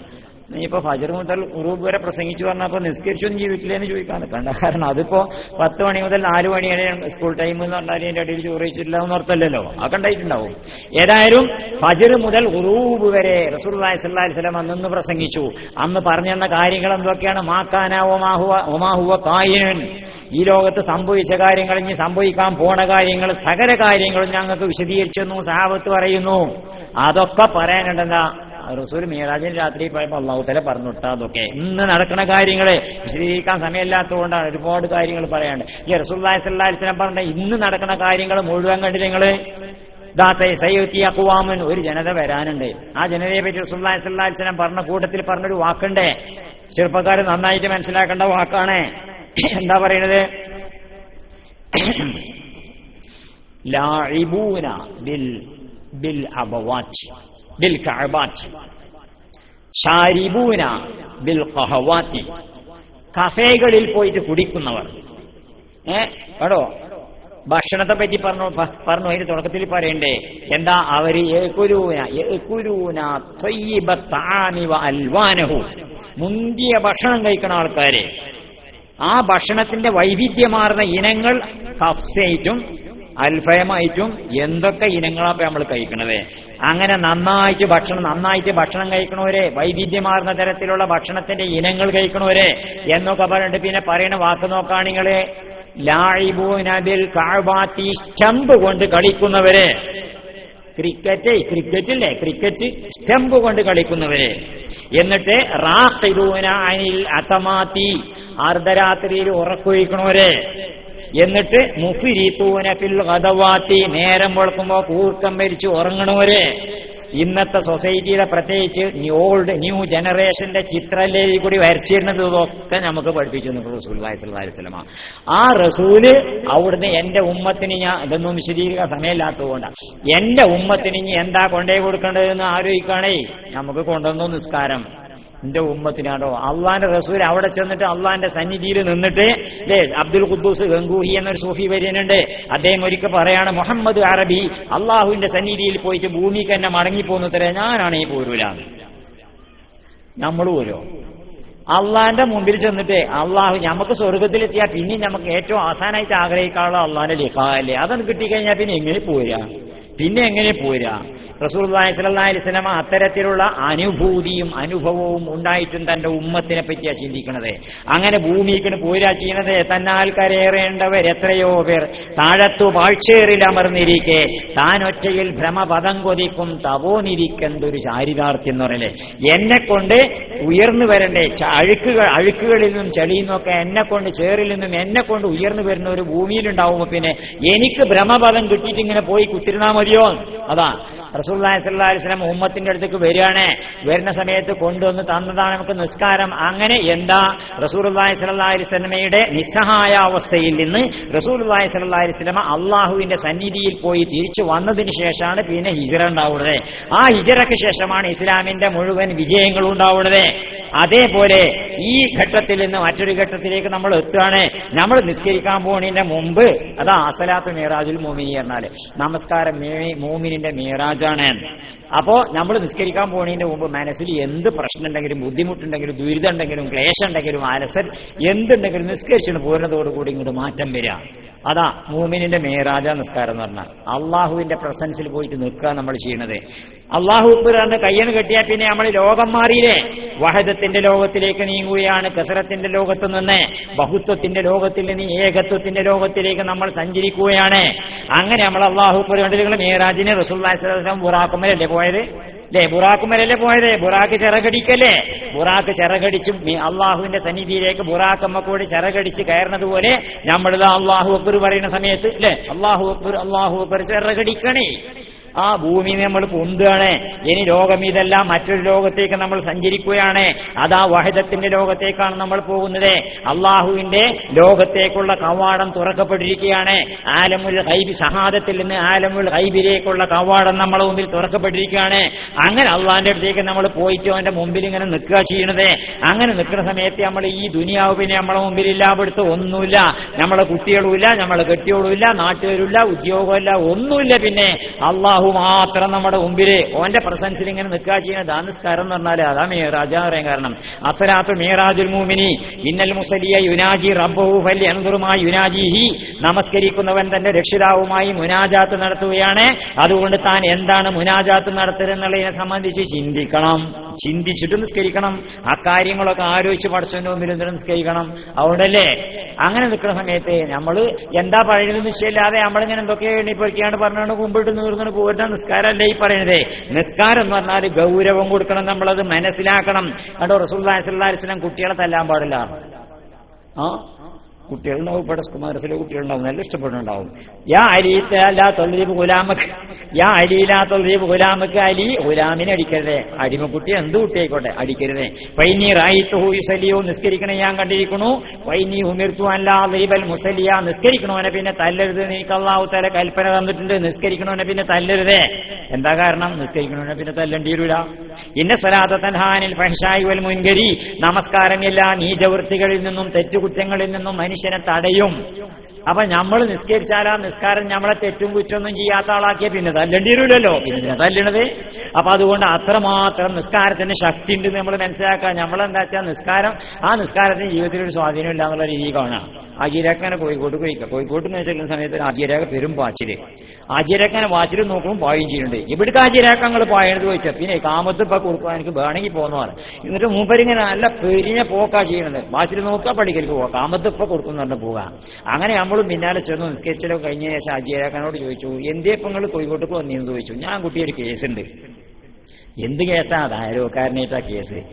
എന്താ? അതൊരു ഭൂമിന്റെ തർക്ക. അയൽവാസിയുടെ ഭൂമി കേസ് കൊടുത്തുകാണ്ട് തട്ടിയെടുക്കാൻ വേണ്ടിയിട്ട് കേസ് കൊടുക്കാൻ വേണ്ടി കോഴിക്കോട്ട് അങ്ങാടി പോയിട്ട് മൂപ്പരാണ് കാമത്ത് ഇപ്പൊ കൊടുക്കുന്നതാണ് പായണതേ. ഇത് പായണ്ടെന്നല്ല പറയുന്നത്. പക്ഷെ ഈ പാച്ചിൽ ജീവിതത്തിന്റെ ഇഫക്റ്റാണുള്ളത്. നമ്മുടെ ജീവിതത്തിൽ ഇതിന് ഇഫക്റ്റ് ഉണ്ടാവണം, സ്വാധീനം ഉണ്ടാവണേ. നിസ്കാരത്തിന് സ്വാധീനം ഉണ്ടാവണം.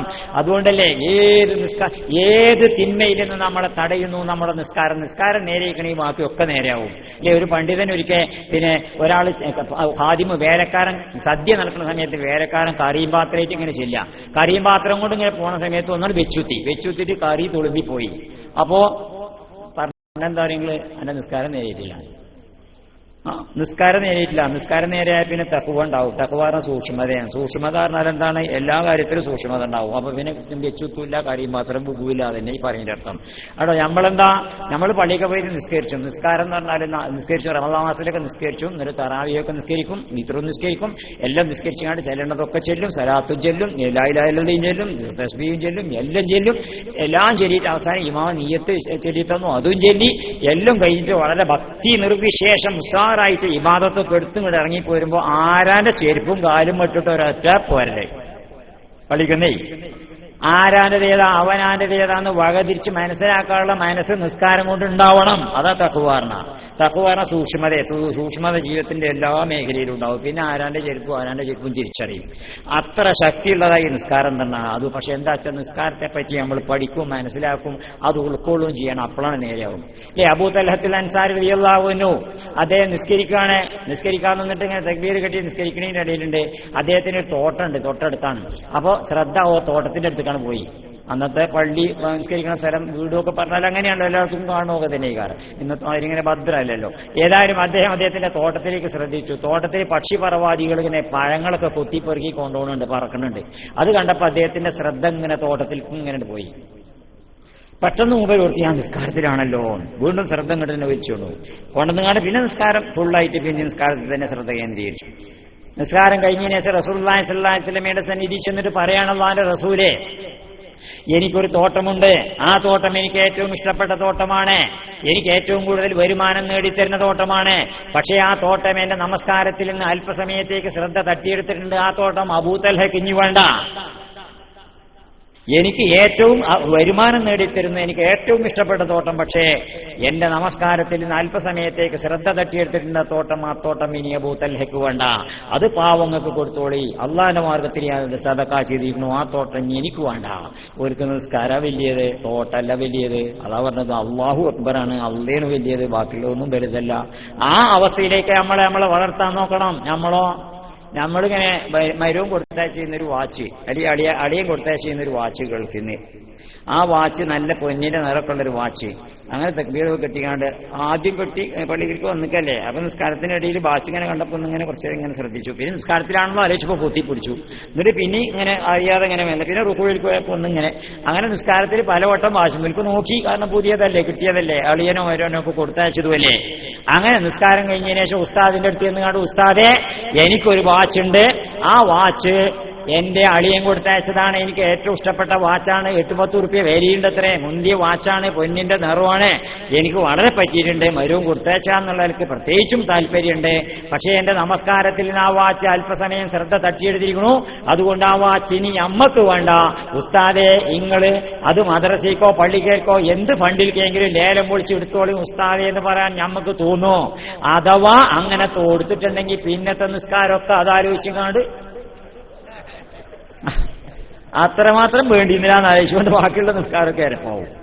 കാരണം എന്താ വെച്ചാൽ നമുക്ക് നിസ്കാരമല്ല വലിയത്, വാച്ചാ വലിയതേ. അതന്നെ. അപ്പൊ ഈ അവസ്ഥ നമ്മളെ മാനസികമായിട്ടുള്ള ഈ ചേഞ്ച് നമുക്ക് വരുത്താൻ സാധിക്കണം. ഇത് വരുത്തണമെങ്കിൽ എന്താ വേണ്ടത്? അള്ളാഹിനെ പറ്റിയിട്ട് അറിയണം. അള്ളാന്റെ വലിപ്പം നമ്മൾ മനസ്സിലാക്കണം. അള്ളാഹിനെ ഓർക്കാൻ നമുക്ക് സാധിക്കണം. നിസ്കാരത്തിൽ നോക്കുകയാണെങ്കിൽ അള്ളാഹ് ആരാണ് നിങ്ങൾ മനസ്സിലാക്കേണ്ടത്? നിസ്കാരത്തിൽ റബ്ബ് എന്ന വാക്ക് അടിക്കടി ആവർത്തിക്കുന്നത് എന്തുകൊണ്ടാ? അള്ളാഹിനെ റബ്ബായിട്ട് മനസ്സിലാക്കി. നമ്മളെ വളർത്തുന്നത് നമ്മളാരുമല്ല, നമ്മളെ വളർത്തുന്നത് റബ്ബാണ്. നമ്മളുണ്ടാക്കിയത് അമ്മയ്ക്ക് കിട്ടിയ ജീവിതം എന്ന് പറഞ്ഞാൽ എന്താ? ബൈ ചാൻസ് ആയിട്ട് കിട്ടിയതല്ലേ. നമുക്ക് ജീവിതം ബൈ ചോയ്സ് ആയിട്ട് കിട്ടിയതാ. നമ്മൾ ആലോചിച്ചുകൊണ്ട് കിട്ടണമെന്ന് വിചാരിച്ചിട്ട് കിട്ടിയതാ. ബൈ ചാൻസ് ആയിട്ട് കിട്ടിപ്പോയി. നമുക്കൊരു ജീവിതം കിട്ടിയിട്ടുണ്ട്. ആ ജീവിതം ബൈ ചാൻസ് ആയിട്ട് കിട്ടിയതാ, നോട്ട് ബൈ ചോയ്സ്. ആ ജീവിതം മാത്രമല്ല, നമ്മൾ ചേരുമ്പോഴൊക്കെ നമുക്ക് കിട്ടിയത് തന്നെ, നമ്മളുണ്ടാക്കിയത്. അപ്പൊ ഇങ്ങനെ ഇപ്പൊ ഞാനാണ് എന്റെ രൂപം പടക്കണമെന്ന് വെച്ചാല് ഞാൻ ഒന്നും കൂടി നീളുണ്ടാവാൻ ആഗ്രഹിക്കുന്നു. അപ്പൊ ഈ മൈക്ക് ഇങ്ങനെ പിടിച്ച് താത്തണ്ടീനോ അല്ലെ? ഒന്നും കൂടി നീളുണ്ടെങ്കിൽ ഇനി മാത്രമല്ല ഒന്നും കൂടി സുന്ദരനാവാൻ ഇപ്പൊ മോശമുണ്ടെന്നല്ല പറയുന്നത് അല്ലെ? ഞാൻ ഒന്നും കൂടി ചൊറുക്കുണ്ടാകാനൊക്കെ ആഗ്രഹിക്കൂലേ? ഞാനപ്പൊ എന്റെ കോലുണ്ടാക്കിയത് നമ്മളുണ്ടാക്കിയ കോലമല്ല, ഒന്നുമല്ലൊക്കെ പടച്ചുണ്ടാക്കിയതാ. എന്ന് മാത്രമല്ല അള്ളാഹിനെ പറ്റി മനസ്സിലാക്കുമ്പോൾ റബ്ബ് എന്നുള്ള വാക്ക് പ്രത്യേകം ശ്രദ്ധിക്കണം. അതിനാ നിസ്കാരത്തിന്റെ ഓരോ ചലനങ്ങളിലും റബ്ബ് അനുസ്മരിക്കണം. എന്തുകൊണ്ടാ?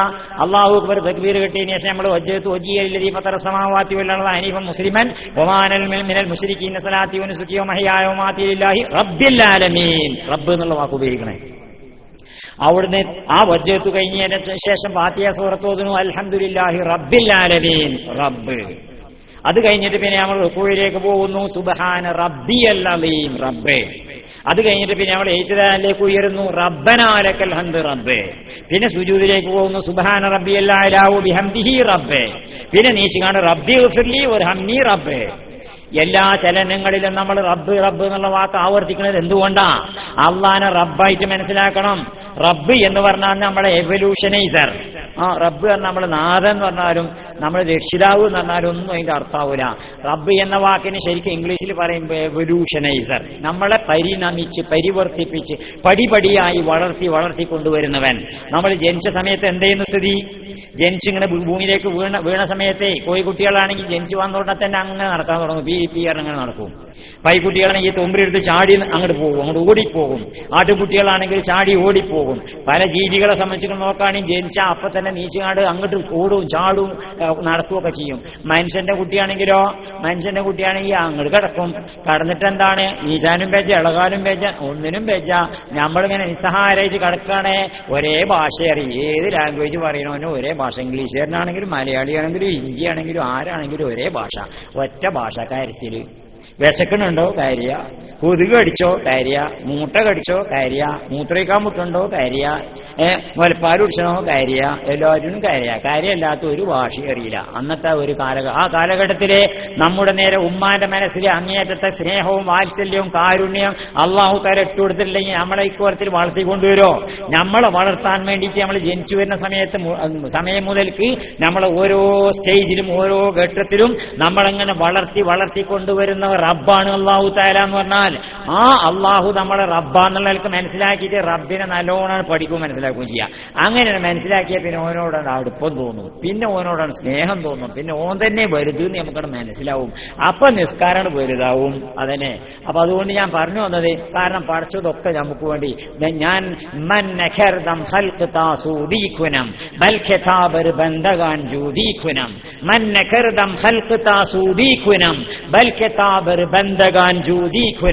ഞാൻ ഈ കണ്ടു കാണപ്പെട്ട സകല അനുഗ്രഹങ്ങളും എനിക്ക് വേണ്ടി പഠിച്ചതല്ല, എന്റെ ദാസന്മാർക്ക് വേണ്ടിയിട്ട് പഠിച്ചതാ, സൗജന്യമായിട്ടാണ്.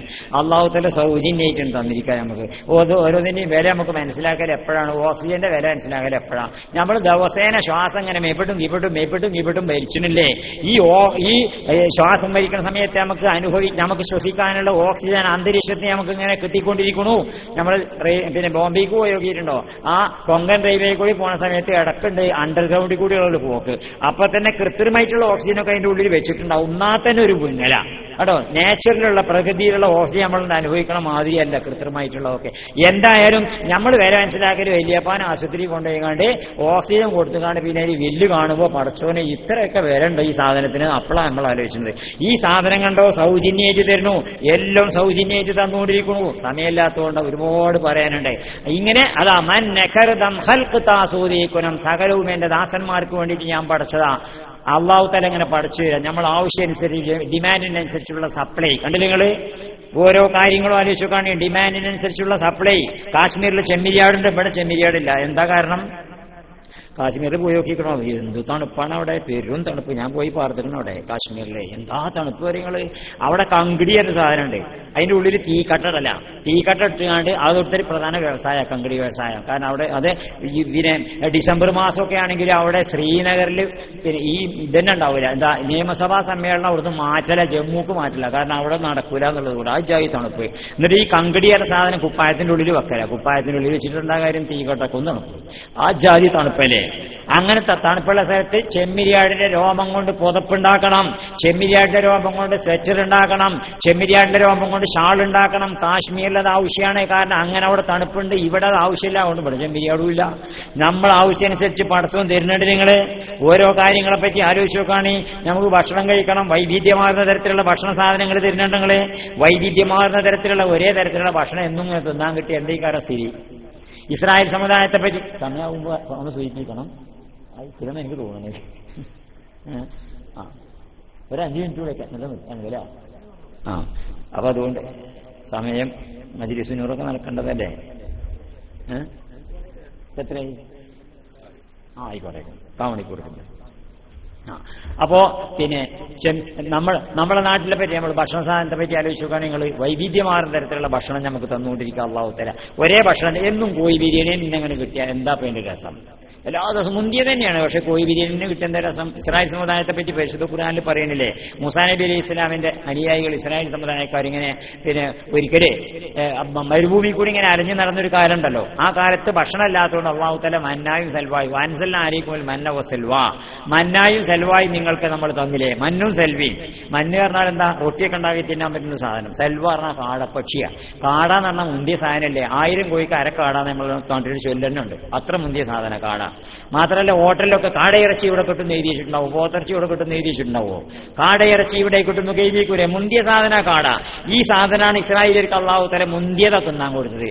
അങ്ങനെ കുറച്ച് ദിവസം ഒരു തന്നെ തിന്ന സമയത്ത് പറയാം, യാ മൂസാ ലൻ നസ്ബിറ അലാ തഅാമിൻ വാഹിദിൻ ഉദു ലനാ റബ്ബക യുഖ്രിജ് ലനാ മിമ്മാ തുംബിത്തുൽ അർദു മിൻ ബഖരിഹാ വഖിസായിഹാ വഫൂമിഹാ വഅദസിഹാ വബസലിഹാ. മൂസേ ലൻ നസ്ബിറ അലാ തഅാമിൻ വാഹിദിൻ, ഒരേ ഭക്ഷണം തിന്നിട്ട് സഹി വരുന്നില്ല.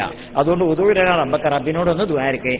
പച്ചക്കറി സാധനങ്ങളൊക്കെ ഖിസായിഹാ, കക്കരിക്ക വരട്ടെ, അതുപോലെ തന്നെ ഉള്ളി വരട്ടെ, ഗോതമ്പ് വരട്ടെ, അങ്ങനെ പച്ചക്കറി സാധനങ്ങളൊക്കെ എണ്ണി പറഞ്ഞിട്ട് അതൊക്കെ ഇങ്ങോട്ട് വരട്ടെ. ആ തസ്തബദിലൂനല്ലതിയോ അതിനാ ബില്ലതിയോ ഖൈറേ, മുന്തിയതൊക്കെ ഇട്ടിട്ടാണ് ഇപ്പൊ താണതാ വേണ്ടതെന്ന് പഠിച്ചോ തന്നെ ചോദിക്കുന്നുണ്ട്. എന്താ കാരണം? കാടർച്ചി ദിവസം തിന്നാൻ തുടങ്ങിയപ്പോൾ മടുത്തിട്ട് ഇനി പച്ചക്കറി വരട്ടെ എന്നുകൊണ്ട് പറയാൻ തുടങ്ങിയെന്നാ. അപ്പൊ വൈവിധ്യമാർന്ന തരത്തിലുള്ള ഭക്ഷണം നമുക്ക് വേണം. അള്ളാഹു തആല തരുന്ന നിങ്ങൾ നോക്കുകയാണെങ്കിൽ ചക്കക്കാലത്ത് ചക്ക തരുന്നു, മാങ്ങാക്കാലത്ത് മാങ്ങ തരുന്നു. ചക്കക്കാലത്ത് ചക്കത്ത് പിന്നെ എല്ലാ കാലത്തും എല്ലാതും കിട്ടും. ഇഞ്ചക്ഷൻ കൊടുത്തത് അത് തിന്നണിന്റെ ഗുണം നമുക്ക് അനുഭവിക്കൊണ്ട് ഞാൻ പ്രകൃതിയിലുണ്ടാണ് അതിനെ പറ്റിയാണ് പറയുന്നത്.